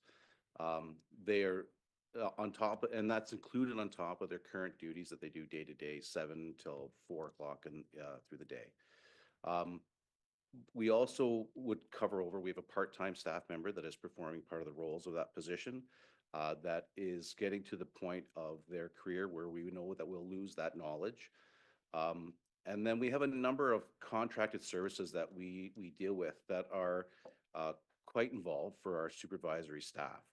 So not on top of trying to manage their current staffing responsibilities, inquiries from the public or complaints or concerns, they're also having to manage contracted services, which becomes a competition of where their focus can be. So the role of this position would be hopefully to be able to give that better customer service to the contracted services, and then also the improved customer service to our current residents by having the supervisor being able to then focus on the duties of the full-time unionized staff within our department. Other questions, Councillor Schwint? Thanks. Excuse me. Just following up on that. So the 3 people that are on call for the weekends would be yourselves, manager of operations. Where do the other 2 positions? Through you, Madam Mayor. It's the manager of operations, the water wastewater supervisor, and the road supervisor. So with that, we do put some tasks on a supervisory position that's traditionally doesn't have that type of role. So during the winter, we're asking a water wastewater supervisor whose specialty is water wastewater to now be a roads specialist. And then we're also asking when the road supervisor is on, he does not have the licensing to then respond to water wastewater issues.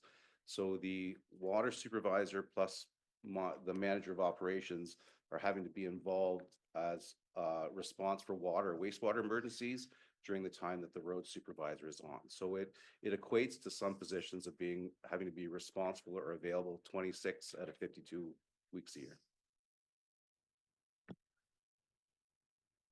Follow? Councillor Cadome. Thanks, Mayor. Through you to the director, the salary for the operation manager, it lists 40 hours per week, and I know that a lot of the other positions are 35 hours. I'm just wondering why there is a discrepancy of that 5 hours for this position. Through Mayor Shantz to Councilor Cadeau. So that is operations world. They are 40-hour employees. All of them unionized and non-unionized staff are 40 hours a week. Other questions? Councillor Burgess? Through you, Mayor Shantz. I don't know if there's a question for Director Pupe or if Director Freeze or anyone else wants to jump in, but as we were talking about earlier, for like Breslau Drain 1, we're fronting a lot of money for the developer, 4 million, I think it was, that we are gonna get reimbursed for a given amount of time. Is there any way we can look at getting that upfront, so we're not having to carry it or have the carrying costs involved with that? Is there a policy we can look at implementing to avoid the internal borrowing or short-term borrowing or whatever it looks like? Yeah, to you, Mayor Shantz, to Councillor Burgess. So I think a couple things to note for council's benefit. If it is a capital project of some form driven by development, securities are always in place prior to tender. So if there's a water main or a road recon that needs to happen to support development, that proponent, the developer in that case, always posts security. So I think that that's important to note. In the case of a special service levy that we've been part of, the township has been part of, that's where you have residential benefiting properties or commercial industrial properties who pay for the expansion of either water or wastewater. That process is a council process. There is typically no money except for the budget year, but we don't go at the individual property owners and request that money to be held. We do that, and then that money, and that's through finance department via bylaw, is then applied to the individual property rolls, and that is how it's paid for. But it is post-construction, and the reason for that is because you do an estimate to the best of your ability, and then you get into construction and there may be some unforeseen. So it's at the end of the day, it is the actual construction costs that those benefiting property owners pay for. So it wouldn't be appropriate necessarily to go to every individual property owner, hold securities in place before we do the work and then go ask for more or give back money. So we wait until the end of the project. And the same is with a municipal drain project. This is a very unusual drain project. I want to be clear. We've never seen the scale of this, and to bookend with a significant development. Very unusual. So that is an unusual circumstance. Obviously, there were some expectations about some of the reserves being in better positions to be able to fund some of that. But as what was spoke to before, we have made the request. The developer has been gracious enough to provide a draw of the work done to date. The wastewater side, there was a security posted, and they're going to pay that outright. So there's twofold there. There was drainage works that the developer is responsible for, and there was a wastewater piece that was solely for their development piece. So there was security posted for that, and they will be paying that up front. But again, in a drain project, we would wait for the work to be complete so that we would know the amount that we would be invoicing each benefiting property. And definitely appreciate the cooperation of the developer on that one. And I think there was also some discussion with the region on their portion. Yes, no? Am I confusing No, projects? I don't think so. No, okay. Councillor Burgess. So just following up on that, is that standard practice across all municipalities and regions? Like, I'm not thinking about the residents, benefiting residents, but for the developer, that they don't have to cover that cost or anything up front. Like, yes, they're posting security or however that looks, but. Well, I guess the intent is once we receive securities, we have the money, is essentially what it is. So whether it's a letter of credit or cash, we can draw down on the letter of credit if they refuse to pay the invoice or whatever, but it's typically a floating of some form through that process. And then either some developers will have you draw down, that's possible too, where we just draw down withdrawals. Sometimes if we have the capacity, then we can pay it and then invoice later on. So there's a couple of ways to do it, but I would not say that that is unusual. I think our fiscal situation currently is unfortunate, but it's not an unusual process. Yeah, I guess that's just why I'm bringing it up, is given we have no reserves to carry this, a letter of credit doesn't necessarily help us because we're still having to hold that cash in the interim. We just know we're guaranteed it at the end, but it's still a lot of risk and cost and whatnot for us to carry. There was again, without getting into too many specifics, but there was a project that was responsible for a particular proponent. We had a letter of credit, we did the work, we paid the contractor, and then they requested that we simply just cash the letter of credit. Prerogative, and that's what was done, and that's how we were. So it's as good as cash, like we weren't out. That was just the way they did it. Others prefer just invoice us so we can release the letter of credit. But either way, in our minds, it's as good as cash. We can draw on it, take it. It's securities as far as we're concerned. Sorry to keep harping on it. Are they then covering the cost of the 5% for 4 million for a year, or like that's what I'm trying to get at, is more the current cost? Or are we not even paying the development up front? Yeah, David? So just to be clear, Jared has worked out an arrangement with the developer that we will invoice quarterly and that we will stay on top of their contributions to this particular project. The other thing is our Director of Finance will approach the region about a debenture for the other part of that. Other part of that amount, and Colin can speak to that in greater detail. Director Lynn. Through you, Mayor Shantz. Evan does make a good point that the line of credit or the letter of credit is essentially like a promissory note that we don't necessarily draw down. So we would have to float the cash. And I think that's what the current issue is at the moment with the Breslaw Drain 1. It was internally borrowed, and it is an unusual drain project. Normally, drain projects are in the tens of thousands. This is in the multi-million. So we haven't really had this level of internal borrowing before. Ideally, there'd be a financing plan in place beforehand for this scale of project and understanding the cash flows of this. So we're playing a little bit of catch up. So the developer are going to fund their portion of this drain project. We are potentially going out to the region when we go to the region for debenture financing, it's after the construction is completed. So we would potentially have to wait until this project is finished. That's normally our process. We are going to see if we can go in advance of the project completion in order to get some of that funding cash flow available up front. And for other development projects, I've seen kind of front-ending agreements, other kind of development agreements with developers. Development services could speak to the history in Woolwich, but it is cash flow issues are a concern for a lot of municipalities because especially the water and sewer servicing are very expensive, and you have to spend all of that money up front before you can even recoup the development charges, for example. It could be years before you can get repaid some of that.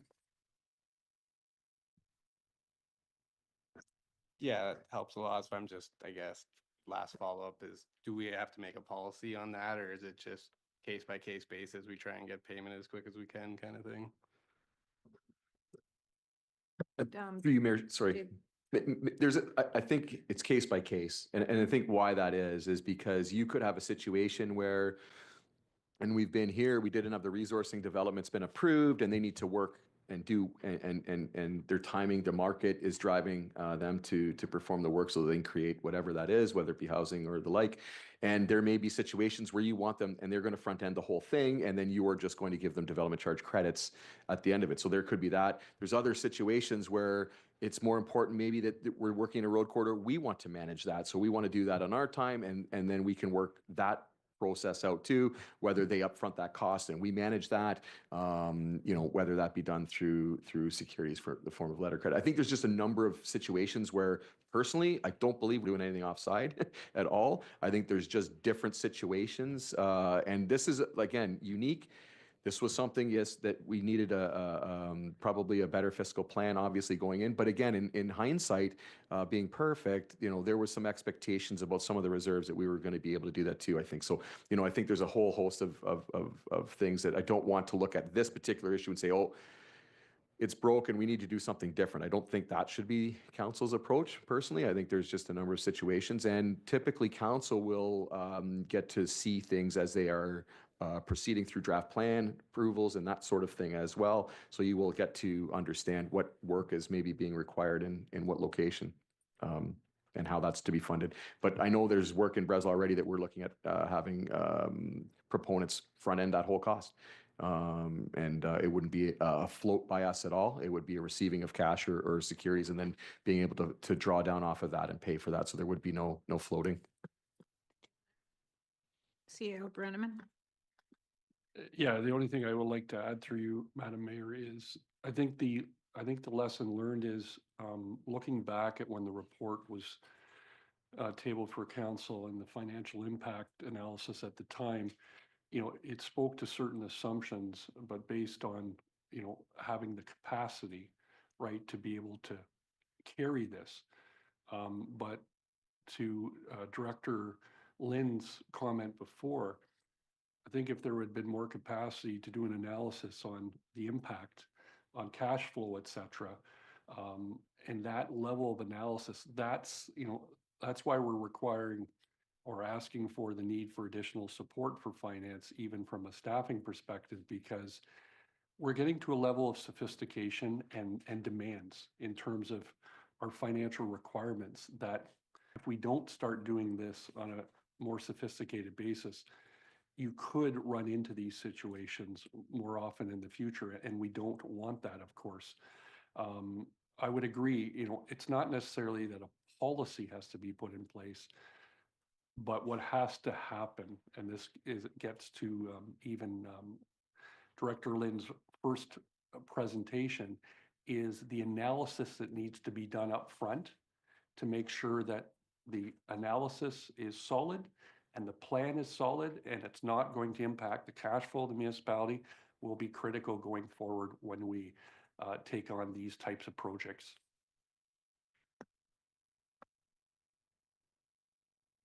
Other questions?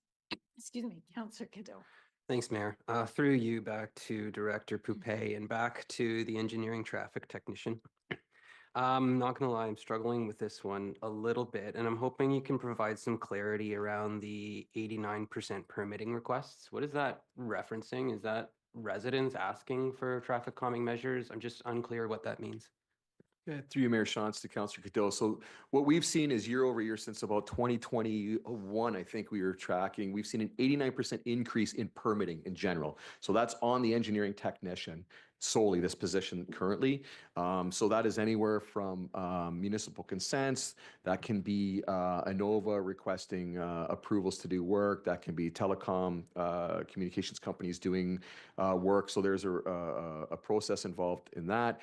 There is permitting required for driveway entrances, that sort of thing as well. So it is exponentially accelerated. And, I think we thought coming out of COVID, maybe there's a break. It's definitely elevated, which means that that's day-to-day stuff. That's special event permitting. That's all kinds of stuff that's taking time away now from sitting down and dealing with traffic calming. Traffic calming is in there from some requests, but these are permits alone. These are just simply, we got to review something, we have to turn something around, and then on top of that, you have traffic calming. So that's where we're saying that there really isn't the capacity any longer with this position to solely be on one person's plate and to actually do anything meaningful with traffic calming. And I mean, that's the real decision. If council doesn't feel that that is an important piece or something that we need to do anything meaningful on, we will continue to stay where we are. And unfortunately, what we'll do is be able to address less and less as things change. Like, I don't see this as, there's going to be a lull in permitting. We don't see that sense at all, because it's steadily increased. But that's, I guess, really, if I could try to help the decision, is what's the importance of traffic calming? Because we're just getting less and less away from that and more on what I'll call day-to-day work. As opposed to traffic calming is sort of unfortunate. And that's with myself, by the way. It's myself and the technician. So I am involved to some degree, and I would like to be less involved in that, obviously, right? To free up some of my time as well. And I just don't think that's the best use either of township funds, right? To have the director necessarily deeply involved in that. I tend to agree with that. I'm just wondering if some of these traffic calming requests are actually unwarranted. Do we have data around speeding? Do we have data around pedestrian safety that really justifies bringing in a position to proactively monitor a lot of these things? Or should we just be maybe a little bit more reactive when we have speeding issues, maybe bring in the police for more enforcement blitzes? I'm just trying to be mindful of the best approach to deal with perceived traffic issues. And I guess that's more of a comment. If I can bring it back to a question, how much of this role and responsibility do you think would be dedicated to within the town, and how much of it would be dedicated to kind of outside on some of those highway roads, if that makes sense? Yeah, through Mayor Shantz, Councillor Cadeau. So I think a lot of that, we are 100% reactive. There is no proactivity with respect to traffic. We collect data.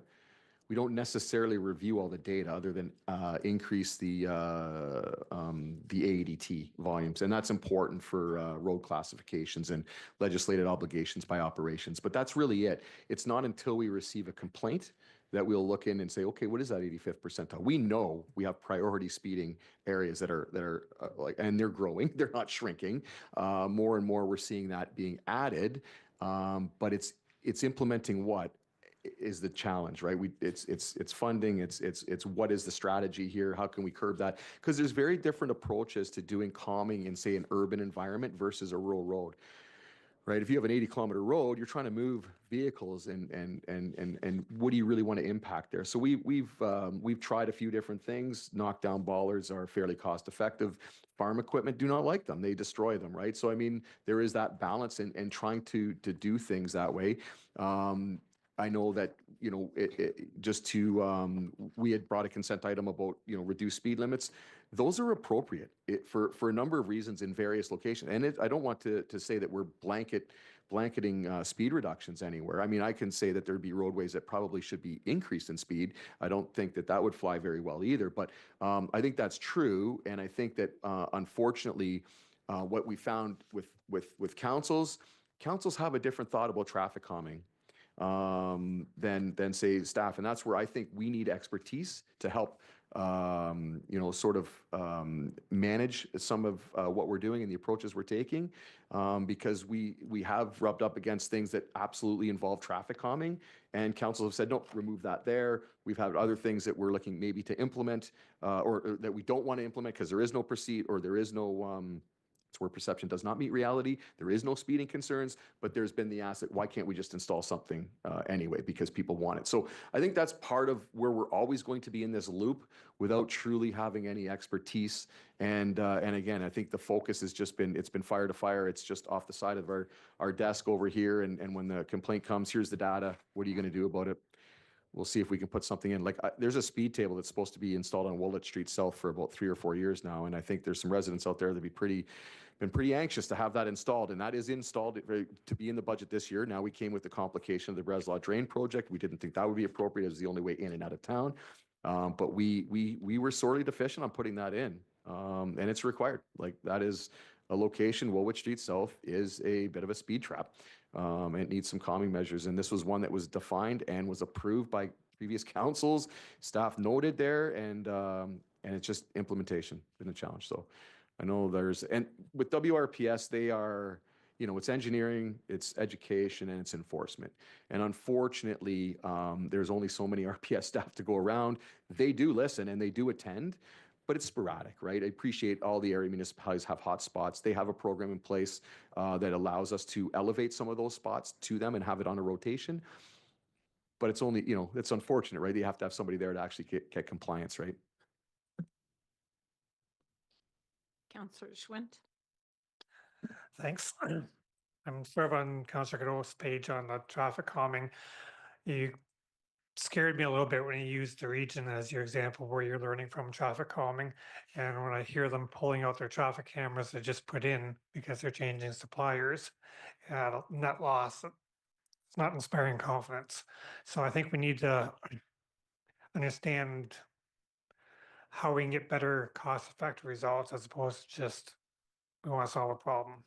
So that one's scary to me. But on the infrastructure side of things, looking at the budget last year, you're underspent by about $1 million, which I guess we say thank you, first of all.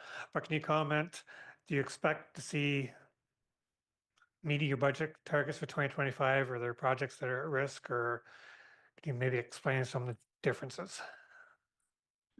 Yeah, 3 mayor shots to Councillor Schwinn. So I think as has already been spoken to, we are a 1-year budget, right? So I think that's important. And you put your best foot forward with it. You figure it's going to happen that year. So you plan for that. The other piece I think that's important to note is when the region initiates a project, and I'll use Church Street as a great example, that was done, a number of years ago, that it dragged out over a number of years too. We just received invoicing this year, like just within a couple of weeks. So there is $2.2 million that accrued, but really just here is 2.2 million now to fund. So, you know, that was, you look back at past budgets, that's underfunded by at least that plus. And all of a sudden now you're going to see this, you know, expenditure at 2.2. So to Director Lynn's point, you know, I think there needs to be more attention on the long-term side of things, but regarding, so that's where I'm just trying to paint a picture where it's very difficult to say what's going to happen, what's not going to happen. But we can certainly go through the list and I can explain why it's there. I can certainly explain why last year it was there.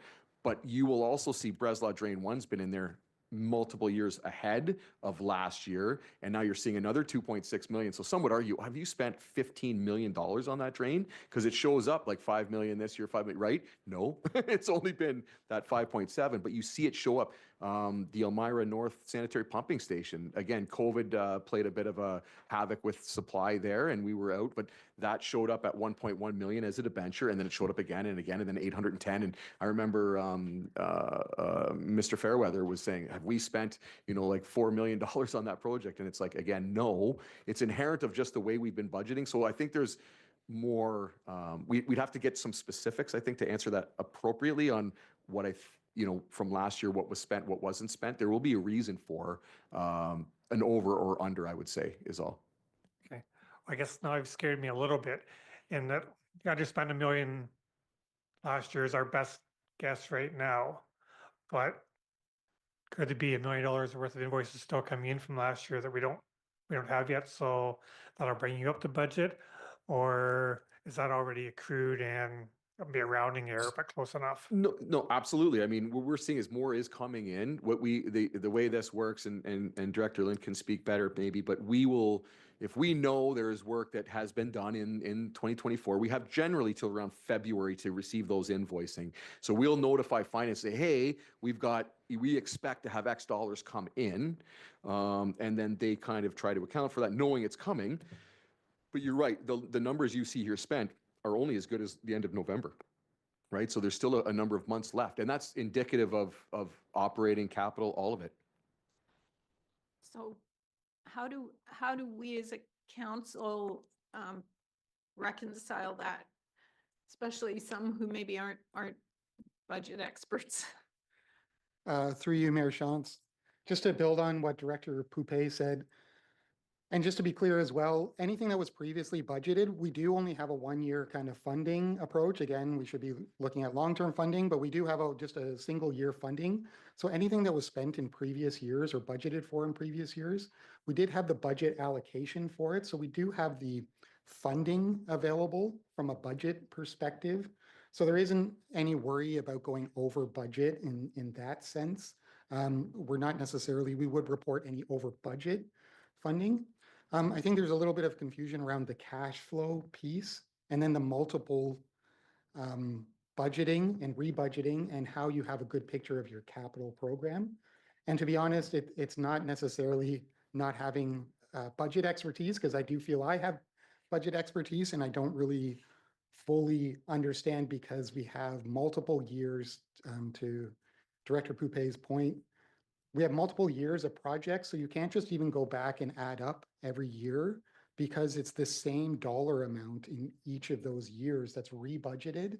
You would have to almost do an individual project analysis just based on the way we budget for every single capital project, and go back as long as it started to get a good handle on where we're at, the total cost for all the multiple years, and then the total cost in expenditures just for this year. What you're seeing in the reports is just the current year spend against the current year budget, but it's very difficult because a lot of these projects are multi-year. So right now, there isn't a good way to track the capital spending of the program. I think I hear two pieces. One is, yes, tracking the actual capital spends, which I'm assuming can be done even if it's difficult, and that would be on Mr. Poupé. But the other piece is the cash flow piece. So you made a comment that when we budget a project, we start a project, at least I think this is what I heard, that the cash flow is there for it. So even if the spend doesn't happen in year 1, part of the spend happens in year 3, the cash flow piece has been accounted for, and we're not going to run into shortages because of that. Is that true? To you, Mayor Shantz, cash flow is very complex, and even for accounting or people with finance backgrounds, it is very difficult to kind of understand like the difference between budgeting and cash flow. Cash flow is really just the money coming in and the timing of payments. So in the example that Director Poupé gave, we had a project that was over 2 years old that we've probably forgotten about. Even though we have the accrual in our finances system, we haven't actually got the invoice in. So we haven't actually had to cut the check or spend the money essentially. As well, some of these equipment purchases, for example, will commit it against the reserves as far as like say the fire trucks, but the delivery won't happen until 2025 or 2026. So then we won't get the invoice for that until next year, even though the budget's already paid for, we actually don't get the cash and the invoice in. Then there's the timing with all the inflows and outflows related to tax collections and then payments to the region. All of those kind of things, it's very complex. So that's why you need kind of a very sophisticated modeling and forecasting to account for all the historical information and all the future information in order to have a really good understanding of the cash flow, current cash flow position of your municipality. You can't just look at necessarily the bank balance because you could have invoices that are still coming due or you're committed to, for example. Having said all of that, normally this really isn't something for smaller municipalities that they would have the sophistication to really monitor. And it only really becomes a huge issue when you have very low reserve balances. So if you have very high reserve balances in the tens of millions, you can kind of just get away with not having that level of sophistication and understand it kind of goes in the wash. The timing will just work its way out. But as you're experiencing growth in your front ending projects and there's delays in experiencing revenue, either through assessment or through development charges or through any other funding mechanisms, that's where and low reserve balances, that's where it becomes a real critical issue that you then run into problems being able to pay for your ongoing operations. And it becomes very critical. And we're at that kind of critical stage right now with our cash flows because of our reserve balances. Thank you. Councillor Schwint, did you have a follow-up on that? Okay, but so I guess for the basis of our decision-making as council, we should be looking at the 2024 budget line as the actual spends for 2024, not the 2024 actuals. It'd probably be more accurate for decision-making. Through you, Mayor Shantz, that's correct. I would still use I wouldn't use the actuals in the capital budget. Really, in the initial draft, I didn't include the actuals because it's probably more confusing than anything. Because of the timing differences, you should just really be focusing on the budget. That's important and helpful for us to know. Thank you. So I guess a couple of quick comments on the budget overall. You mentioned road servicing and gravel. My personal opinion is our gravel roads are in okay shape in terms of putting gravel on them. Would it be nice to have more grading more often? Probably. But I think you're doing a good job of keeping up with adding more gravel as required. So I'm glad we're not falling behind there.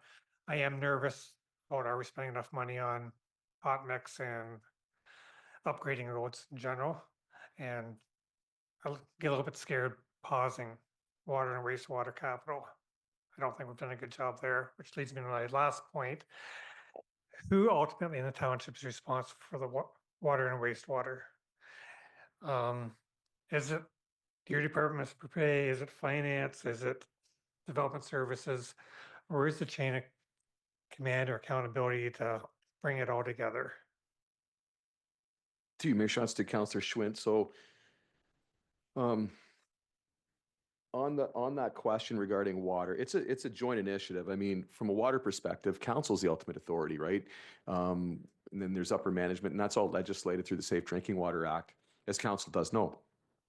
As far as where we sit, it's a joint initiative between the finance department and operations as far as billing and revenues go and maintenance obligations. So there, everyone has a role to play. There is operations does their annual work. They do a lot of the reporting with the ministry. Finance has a financial obligation to do, and obviously they are responsible for the billing and collections and side of things. So there is a combination within the township regarding both the water and sewer reserves. There isn't one. I won't say there's one that's responsible, right? It's a joint initiative, really, at the end of the day. But we do capital renewals, replacements, development services. Obviously, is responsible for expansions at times, and then finance is responsible for collecting billing. I think I have more questions there, but we need that water and wastewater report in February. Councillor Grant. Thank you. Through you. I'm just picking up on that wastewater and water capital projects. Can you maybe give us an idea of what we're deferring or not running this year? Like what was essentially cut from the budget when it came to that? To you, Mayor Shantz, to Councillor Grant, we're deferring Duke Street again. We are deferring Barn Swallow as well again. We're deferring a number of lining. So what we're doing, we spent a lot of money. Actually, that reminds me, so I apologize. If I can interject, Mr. Director or Clerk Smith, there's 2 errors in the package, and they are my responsibility. So I believe it's PDF page 42, which would be, I believe, page 40. And PDF page 72, which I believe is page 70, both reference sewer lining at 1.9 million. That's inaccurate, and that was my fault. That was a carryover. So I'll take full responsibility, but those should be adjusted. It's not 1.9 million in sewer lining that we're spending this year. That was approved last year. There's only 810 million in lining. So that's one that just bookends nicely with Councillor Grant's question here. In respect of sewer lining, we're pausing as well. And why we're comfortable with that approach is because we have done a lot of investigation in both Breslau, St. Jacobs, and Heidelberg to some degree. And we are turning our attention from an investigative perspective in Elmira. So we don't have an action plan yet for Elmira. We need to find where all of the challenges are so that we can apply the capital programming to that. So we've done a really good job in Breslau by lining a lot of sewer there. St. Jacobs was the most recent one, and that's a hot spot as well with a small system.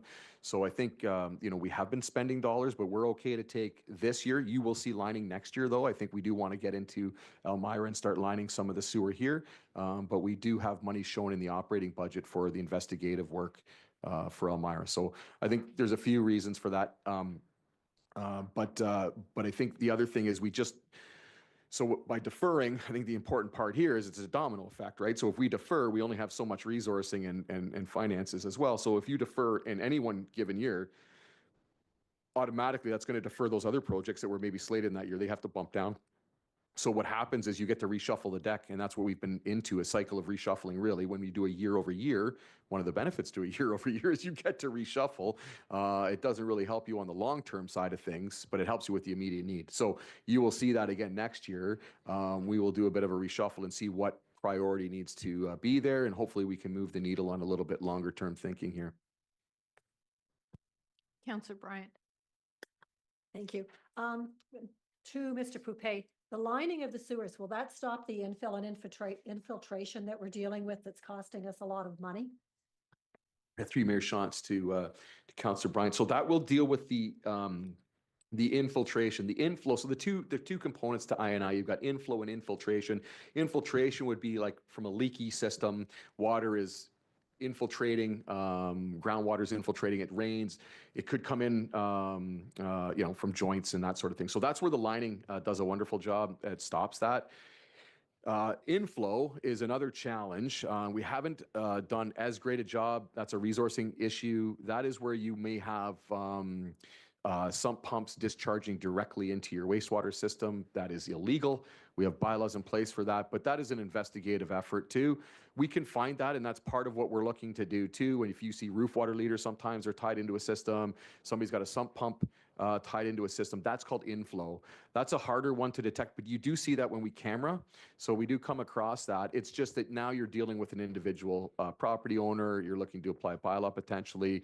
You also, I think this is important for council too, because this is not funded in our budget. We have tried to fund a sump pump program but we've been very sporadic with it. It does have a cost benefit. I think we should look to implement something. And we've been just kind of dealing with this piecemeal. I'm sure aware of this, Councillor, in St. Boniface area, is a big problem there with some of that. So it's something that we've recognized that the municipality at times needs to provide proper outlet. Some people, it's just a historical situation. It was developed or built that way. There's really no outlet opportunity, right? It's either that they're going to ice up the sidewalk, that creates a problem. Maybe there's no outlet to their backyard. So you need to do something a little more capital minded and put in some outlets and provide that. So we do that when we have opportunities through reconstructions. We look at doing that. So there's a whole lot there, but from an infiltration perspective, lining is very good. Certainly, we've got sewer in Breslau. It's been installed in groundwater, so we've lined all the manholes out there in our trunk sewers, and so we're in good shape from a Breslau perspective, I would say. So by doing this, it will save us money ultimately, though, going forward. Yes, ultimately, there is cost savings. Thank you. David? Just on two fronts through you, Madam Mayor, to council, I want to emphasize, as Mr. Poupé did earlier, I think it needs to be clear, further to Councillor Burgess's questions earlier, and more recently Councillor Schwint's questions, that Mr. Poupé has tried to be clear with council and the public listening that the deferral of the capital projects is not going to impact our ability to make sure that we're providing safe drinking water. That will still be paramount.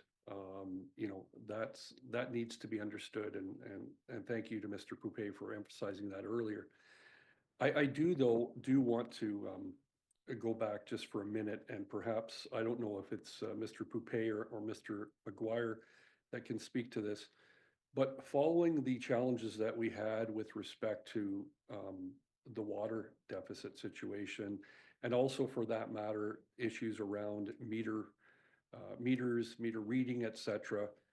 I am aware that there's been multi-departmental type of meetings that have been occurring over the last year to be able to make sure the right hand knows what the left hand's doing, everybody understands their role, trying to lead towards greater efficiency, again, so that we can be able to track and deal with some of those sorts of issues.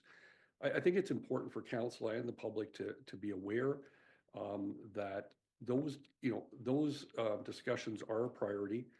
Staff from the respective departments continue to meet to try and work through some of those challenges. And I don't know if Mr. Poupé or Mr. McGuire wants to speak to some of those ongoing meetings, but from a high level, I do know that that has been a priority for the organizations, for have the respective departments involved to lead to greater efficiencies in terms of delivery on this area.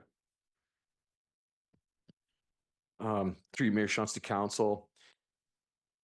And this goes back a number of years, obviously, with the auto flusher was a challenge from a deficit perspective there.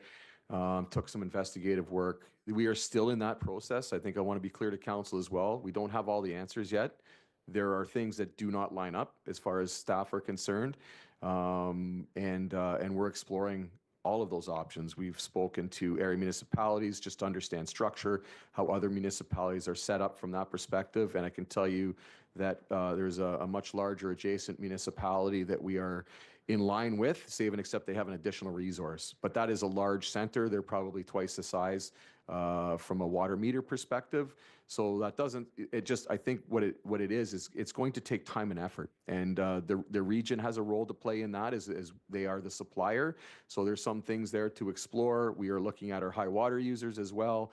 And then obviously, looking to ensure that revenues are appropriate. So there's a lot of work that's happening in the background to CEO Brenneman's point, and that's ongoing. I suspect by the time the water budget comes, we won't still have all the answers, but it's something that we are turning our attention to for sure for 2025 and looking to resolve here, at least to get a better handle so we can report back to council. But as it stands now, we're in the investigative process. I think when that report comes, I'd like to know, and I'm maybe you can answer it now, but as part of the report at least, what do we need to do to get to the bottom of it, because it's been ongoing. Like the flusher problem was a number of years ago. And since then, there's been an ongoing problem with the deficit increasing, and we didn't seem to have that before.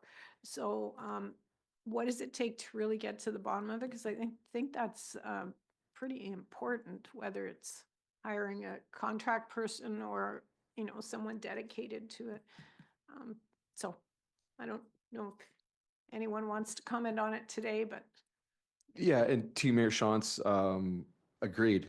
We all feel the same way, and I don't think it's going to be one specific thing. That's the magic bullet. I think that's where we're at. There's a number of pieces that are likely contributing. Unfortunately, it's a bit of a perfect storm, it appears. And you know, I think there's a number of reasons for how we got here. I think that's important to understand too. There was a lot of changes happening with the system going remote read, some challenges from a personnel perspective as well. So I think there's some things there that we're just trying to grapple with and really get a good plan going forward. But we are meeting regularly.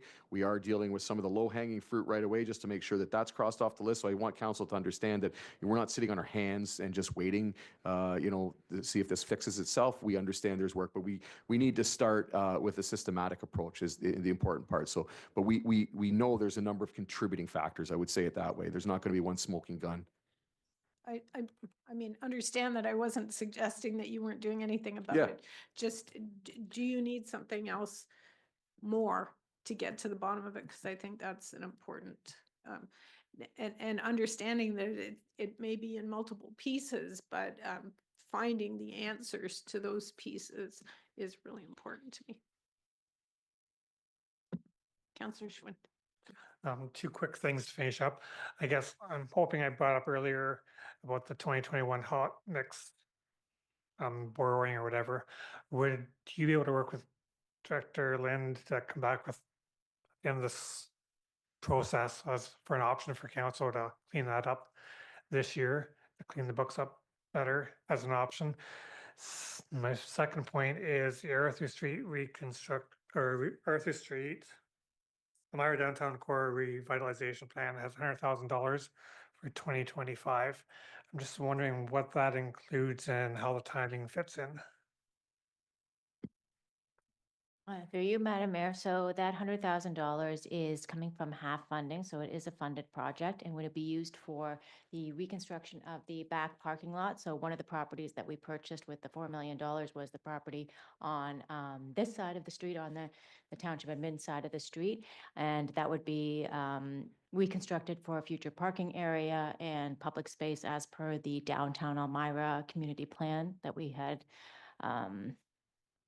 developed, I guess it was last year.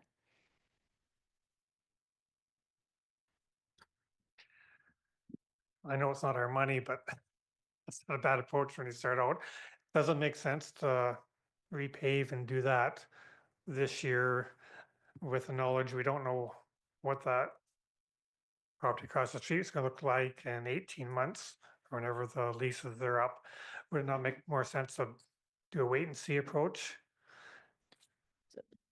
Through you, Madam Mayor. So in order to put the RFP out for the redevelopment of the site across the street, that would get rid of that parking area there. So before we're willing to get rid of the parking area there, we want to have a new parking area on this side of the street. So we're not removing as much parking from the downtown core, that public parking that would be available.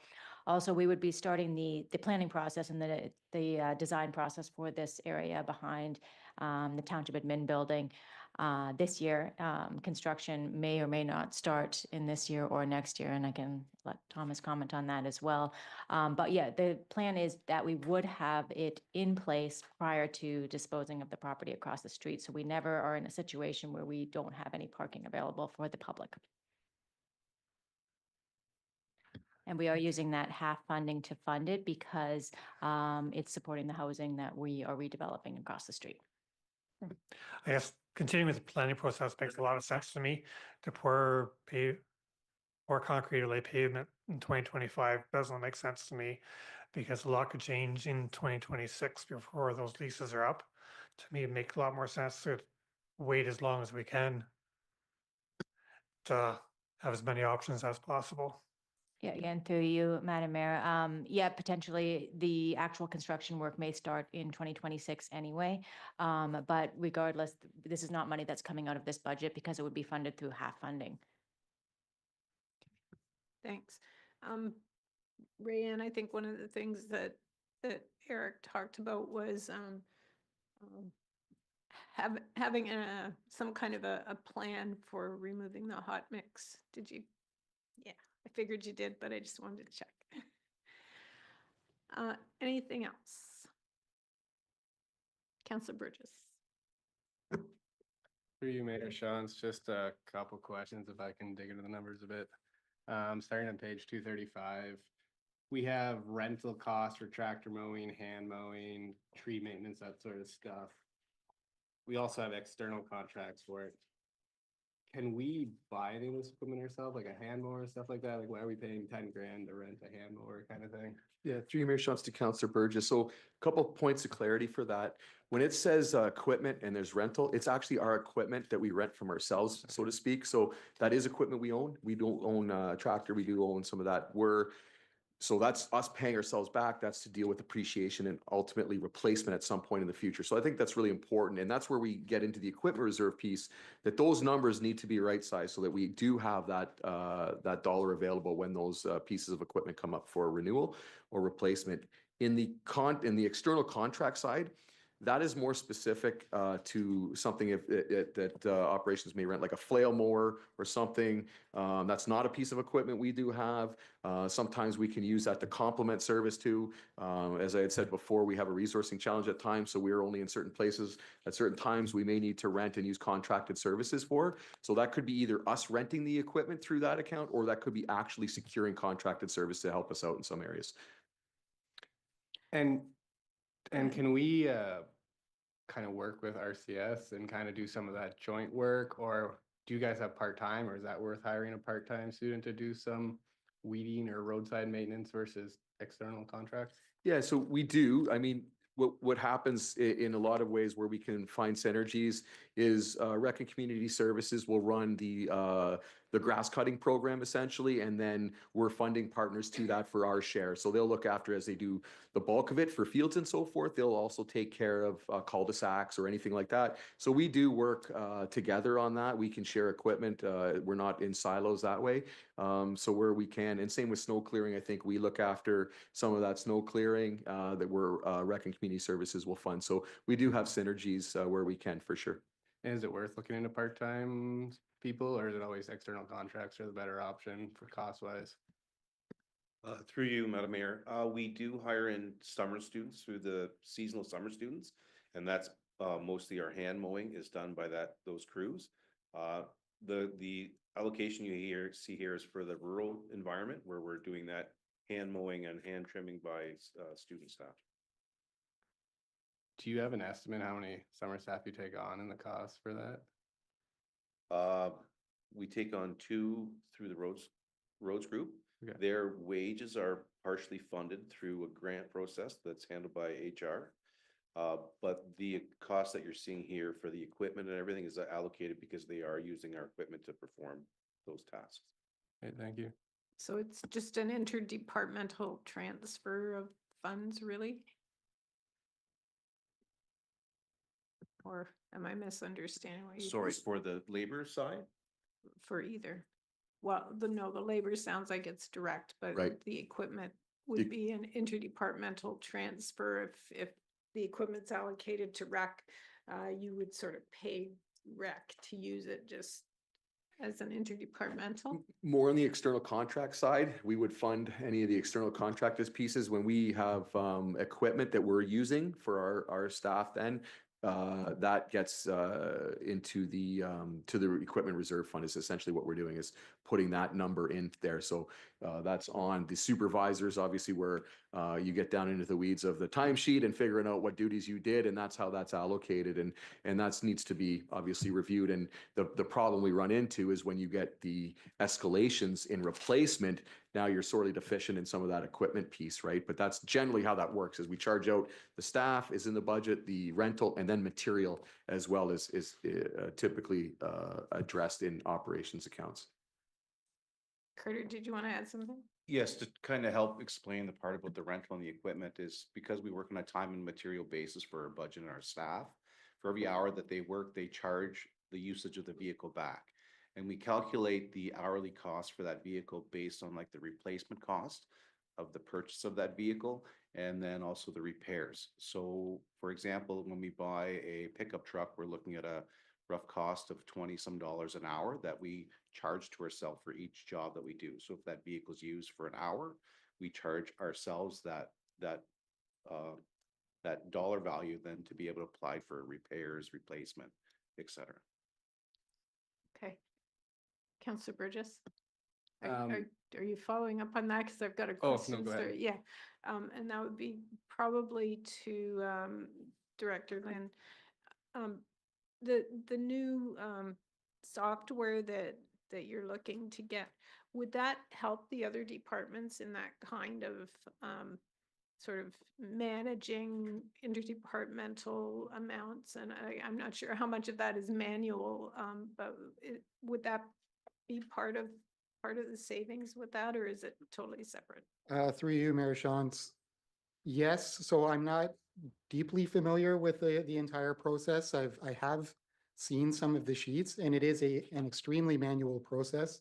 It's all handwritten documents that are written in pen and paper and then entered into a system. So absolutely, that would find efficiencies with the new financial software. Thank you. Oh, that's one way to cut the meeting short. Does, well, yeah. Any questions for Colm or Carter or David? Councillor Bryant. Carter might be able to answer this one. I'm looking at tree removal, planting and maintenance, and it's $45,000. What are we covering with that? Is it strictly urban or are we doing rural as well? Through you, Madam Mayor, that will cover everything township wide. So the removal and replacement, that is the 45,000 is for removals and stuff by contracted services. We the cost of a tree to be removed is upwards of $2,000 to $3,000, sometimes even higher than that. But anything we have some maintenance costs we're going through, and if we leave the tree in place, then we put it under a tree maintenance or trimming. But strictly removals and replanting, that's everything township wide, excluding the roadside tree planting by Trees for Woolwich. Okay. It's not incorporated in that. That's everything. That's boulevard tree planting. That's removals of large trees, rural and in urban environments. So Trees for Woolwich is listed separately in here? I might have missed it. Roadside planting? I'll defer to Ms. MacArthur. Okay, maybe it's a Director different area. MacArthur. Yes, we can speak through that. It's under the Recreation Department and we Okay. can speak to that in the Parks budget. Okay, that's why I couldn't find it. Okay, thank you. Councillor Burgess, well, Councillor Cadeau, go ahead. Thanks. This one is for Mr. McGuire. There's also the sub pump relocation line that's $15,000 that we've removed as an adjustment, leaving it at zero. And my question is that related to the conversation we had on I&I? So if we were to put that $15,000 back, there is potential cost savings that we could see with that by billing residents more. Is that correct? Through Mayor Shantz to Councillor Cadeau. So that is a nominal amount. That's kind of how we started that. And that really, the intent of that was to help out residents where we knew there were challenges that we needed to help address, is really what that was. So that would be an expenditure that probably would more help from a public health and safety perspective, as opposed to really seeing a dent in the wastewater rates. I think we would need to get more exploratory and do more investigating to figure out who internal, because it's really the ones we see externally where it's affecting sidewalk or affecting icing up on a roadway. That's the one. That's where that line is really for. Okay. Councillor Burgess. Through you, Mayor Shantz. For page 248, we have boundary road maintenance. and you have listed there Waterloo and Wellesley. Why is this broken out from the normal roads, and should we be billing the region anything for this, or Wellesley, I guess, because there's no revenue lines for that? Right. Through you, Mayor Shots, to Councillor Burgess.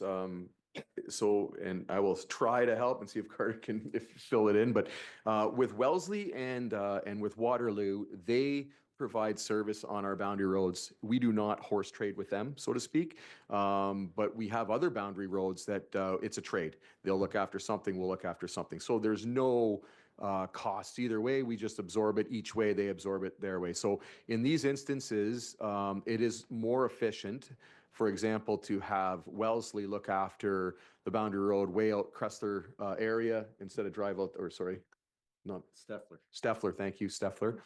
And City of Waterloo would look after a stretch of Benjamin Road, they would look after Country Squire Road, they would look after Glasgow Street, which is not a boundary road, but the rationale there is because the steel truss structure on Glasgow does not permit heavy vehicles. So we would actually have to drive a fairly far length to get around just to clear off a bit of Glasgow. So we pay for that service, is really what it is. So we see that as an efficient use of tax dollars for sure to have them provide that service. Go ahead.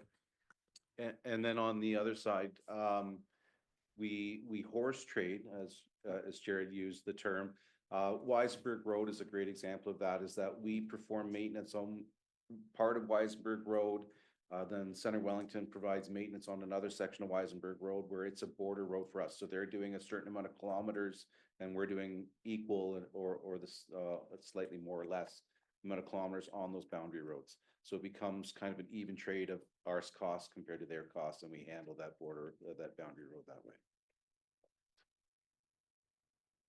On page 252, getting into streetlights, we have energy costs going up every year, and hydro streetlight maintenance ongoing at a average normal price. But we recently did the whole overhaul to LED lights.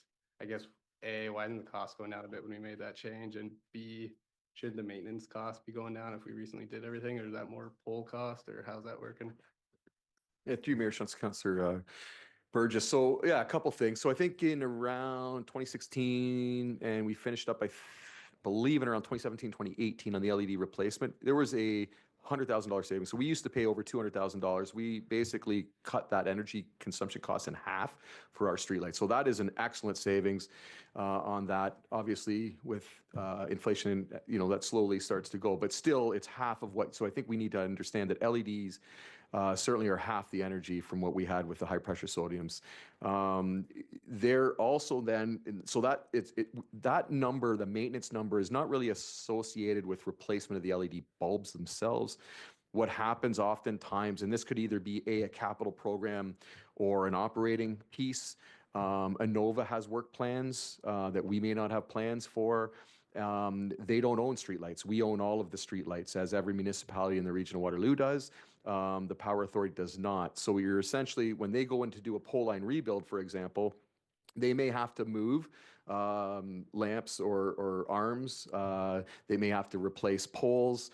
They may have to replace or install conduit. It is far more efficient for us to piggyback on a larger pole line replacement program from Innova than it is for us to initiate that ourselves. So typically, we are reactionary that way. They do share. That's a good move. In the last number of years, we started to share capital programming because we used to get caught off guard a fair bit. So I can say that. Now we're much better at some of that planning. But that's why you're seeing some of those numbers. It's more tied to their work, and there's efficiencies on our end to do that. The other thing that we have, so that's with Innova, the other thing we have is decorative streetlights that are solely our responsibility, and we have a third-party contractor that maintains and looks after all of those. That we get decorative streetlights through development at times. That is really a developer choice on how they want to do street lighting. We did do a, geez, I think it was about a $500,000 replacement in Heidelberg, where they had old decoratives that we needed to replace with standard street lighting, and went through a public process for that. But there was an investment. So the municipality looks after their own streetlights, and whether it be through Innova or whether it be through a third-party contractor, just want to be clear to that. That's why you see capital numbers in there around 100,000 every year. That probably should inflate, but it doesn't. We've just kind of held the line at the $100,000, and you do see some maintenance and operations costs in there too. But that's sort of the story on the street lighting side of things. And the streetlights along regional roads, do we own them too? So like when they were doing Church Street line 86 there, is that all our cost when those were removed? It depends. If it is a decorative light, it is ours. So Arthur Street, Church Street has decorative street lighting, that is ours. The region does pay what it would be for a standard street light if we're doing a replacement of some form.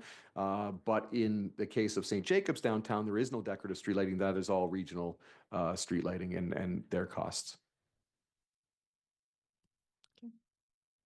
Go ahead. Couple more questions. ICIP funding, if I can remember the name of it, Investing in Canada Infrastructure Program has a lot of green funding in it. It looks like when you're on their website. Do we look at that for LED lights, or is that something the director of rec could look at, or the other Ann? Is that an area we're pursuing, and is that option available to us? Through Mayor Shantz to Councillor Burgess. So ICIP is funding the Weigel drain for now. We always monitor to see what is on the street and see what fits. So we do apply for any application type funding. And I do know, and I don't want to speak out of turn, but I do know Rec and Community Services has done has certainly looked at replacing lights with LEDs. And I'm not sure if that's through that program or not, but we do all look at programming for sure, any opportunities that we can get upper government funding to help support any kind of renewal replacement.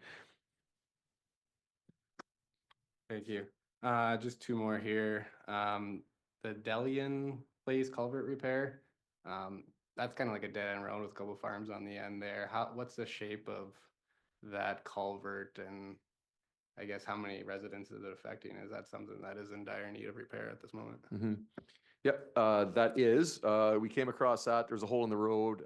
The culvert was taking material in. Unfortunately, there's two 900 mil diameter culverts there, corrugated steel pipe. So we did an investigation to see if we could be efficient on that. Obviously, it needs to be replaced. And there were two options available. There was the cheap option that you see in the budget this year. That is $90,000 to replace just the deficient culvert, but that's going to buy us maybe 5 to 10 years.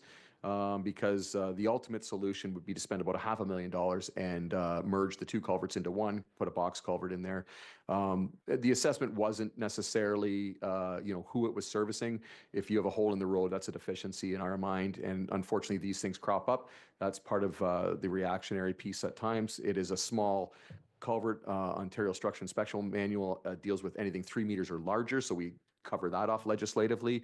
We struggle at times with anything less than 3 meters, and sometimes, unfortunately, you find a hole in the road, and that's how you come across an issue. So that's what this is here. But we did elect to put in for $90,000. We can repair that culvert and buy ourselves hopefully 10 years before we may have to go back there. But obviously now it's on the radar, and it'll be something we'll continue to inspect.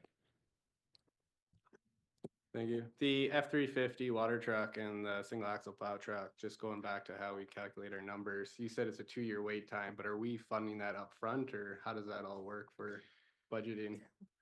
Yeah, the draws happen at different junctures. So we would go for a procurement process. That's why it's shown as in this budget year. And these are deferrals, by the way. This is something too that the plow truck was deferred from last year to this year. But the way I appreciate it, and certainly Carter and Director Lynn can chime in, is that once we make that procurement, they go and do phase one, which could be the chassis, and we would pay for that when that's ready, and then they would do the body, and then they would have some add-ons after that. But as far as exactly how it's budgeted through finance, I think Director Lynn could tell you that. Thank you. And through you, Mayor Shantz. So what's in the budget now is what's being approved. These are new additions. It is a little bit difficult with the timing, as we talked about, but these have not been ordered because what we put in the budget is for council approval to order with 2-year delivery. The real challenge isn't necessarily on the budget side. It's really on the reserve side to really know that you need to commit these purchases against that equipment reserve, which is where we show some of the deficits related to the fire trucks. Even though we haven't paid for the fire trucks, we're showing a commitment against those equipment reserves. But anything in this year's budget is for approval for this year. And the way the entire reserve works is it's an annual contribution. So one thing we do well long-term is we look at the long-term replacement needs because we know what the timing, the replacement value is on some of these vehicles. And we know how much we should be contributing annually in order to fund that 10-year program. So when the replacement costs go up, that's where we increase the amount of reserve contributions, for example, for the fire trucks and for some of our other equipment. We saw that forecast go up. Thanks. And just following up on that one, where do we dispose or sell off these vehicles? Like the 2012 plow truck doesn't sound that old to me. Like, are most of them being converted at that point, or what's the ages of our other ones too? Through you, Madam Mayor. We put the items up for auction so we can't privately sell the items being a public entity. We put them up for a public auction. And sorry, the second part was, is that a typical age to sell a plow truck? Yeah, like is other municipalities now buying this and then using them, or? No, at that point, it would be a private seller. Yeah. Traditionally, when we've sold these plow trucks, they've gone to like a property management group or somebody that is just looking for say the dump truck portion or the salt spreader, but it's not going to another municipality since they have similar timeframes for replacements on their vehicles. We're not using the sale as a revenue base because we do not get the value. Like we recoup some of the value, but by that point that they're being sold, it's a small portion of the overall price to purchase a new. Good. Yeah, I'm just thinking like for fire trucks, we're trying to extend it past 20 years and here we're complaining about 10 to 15. So there's no way to extend the life on these or maintenance So or anything. this vehicle specifically, we have been without it for 3 weeks now because of failed components. So we've been short with our last responses to snow because we're short vehicles within our fleet.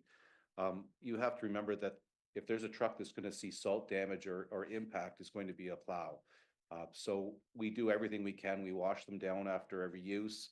At the end of the season, we give them a heavy wash. We have products that we try and desalinate the vehicles to like desalt them, and then we get them oil sprayed every spring to try and preserve the vehicles. But if you're going to see a vehicle that has salt impact and rust and corrosion, it affects all components of the vehicle, the hydraulic hoses, the frames, bearings, everything. That at that 12-year, 14-year time frame when we're getting rid of that vehicle, it's a shell, I guess, to say of what that vehicle was when it was new. And I think on that, you can look to defer replacements, but that's the balance. And I think there's another resource, unfortunately, from a fleet management perspective, is that's the risk, right? So with our grader, for example, I think we were over $150,000 in repairs on a grader. There's a loss of service. It broke down obviously in the time we needed it. So, you've got concerned residents out there. We're not providing service, and then there's a cost. So there is that balance. And then you throw in the anomaly with a lemon, right? And I'm not saying we have lemons, but it happens, right? I mean, certain vehicles may need more attention than others, and you've just unfortunately got yourself something there. So there's nothing saying you can, but there's rationale for some of the timeframes we're selecting as well, that those are general rules. And I can say that we do extend that if we think like, yeah, we got a good one here, whatever, we'll do that. So, but that is a prerogative. I just think that a hard and fast number sometimes might not always be the best answer depending on what the situation is. So following up on that, is it worth still buying a new one, but keeping this one as a redundancy if there is off hours? Through you, Madam Mayor, we do keep the good redundant vehicles. So we have currently we have two in our fleet that are replacement plow trucks. One of them we're holding because of the issues we're having with this specific vehicle 05. But I'll say that redundant vehicle is at end of useful life as well. Like we can't put staff in it for prolonged periods. We're having some issues. There's some large costs associated to keeping that as a redundant vehicle. So we balance that out. We have done replacements where we have a vehicle up for replacement and there's a vehicle that's out a few years that's in worse shape. So we have changed that replacement over some of our plow trucks. But the vehicles that we have they're 16, 17 years old. So and they are taking some repairs to keep them as redundant vehicles. As mentioned before, this 05 We were out this past through the holidays without it. So fortunately in Elmira, we had one vehicle or one plow truck to do all of the settlement of Elmira through the holidays. So we had significant staff hours or trying to put other vehicles on the road that weren't optimal for our response. So, but we do always keep one spare because our new vehicles are only enough to cover the existing routes we have. We have no redundant outside of vehicles that are just, we're using as rolling stock. Anything else? No? Okay. Thank you. I think we wanted to break between 12:45 and 1. Counselor Cadeau has a commitment that he has to get to for a little bit over the lunch hour. So I don't know, Ms. MacArthur, do you want to start with your presentation, or would you rather wait until after lunch? I think through you, Madam Mayor, it's up to council. We have 15 minutes that we could start, or if you want to pause and have some other conversations, that's fine as well. Through Mayor Shantz, the other thing I could offer is we have on our to-do list closed session. Depending on the timing of that, that could finish up the infrastructure services budget, and depending on the timing, it might work well. Okay, that sounds like a good suggestion, I think. So then I think I need a motion to go into closed. And Mayor Shantz, that would be for labor relations or employee negotiations regarding the proposed operations supervisor position. Okay, thank you. Counselor, moved by Counselor Grant, or yes, moved by Counselor Grant, second by Counselor Schwint. All those in favor, and that's carried. Okay, what do we need to do for closed for that? For closed, we'll just ask staff to stop the live stream,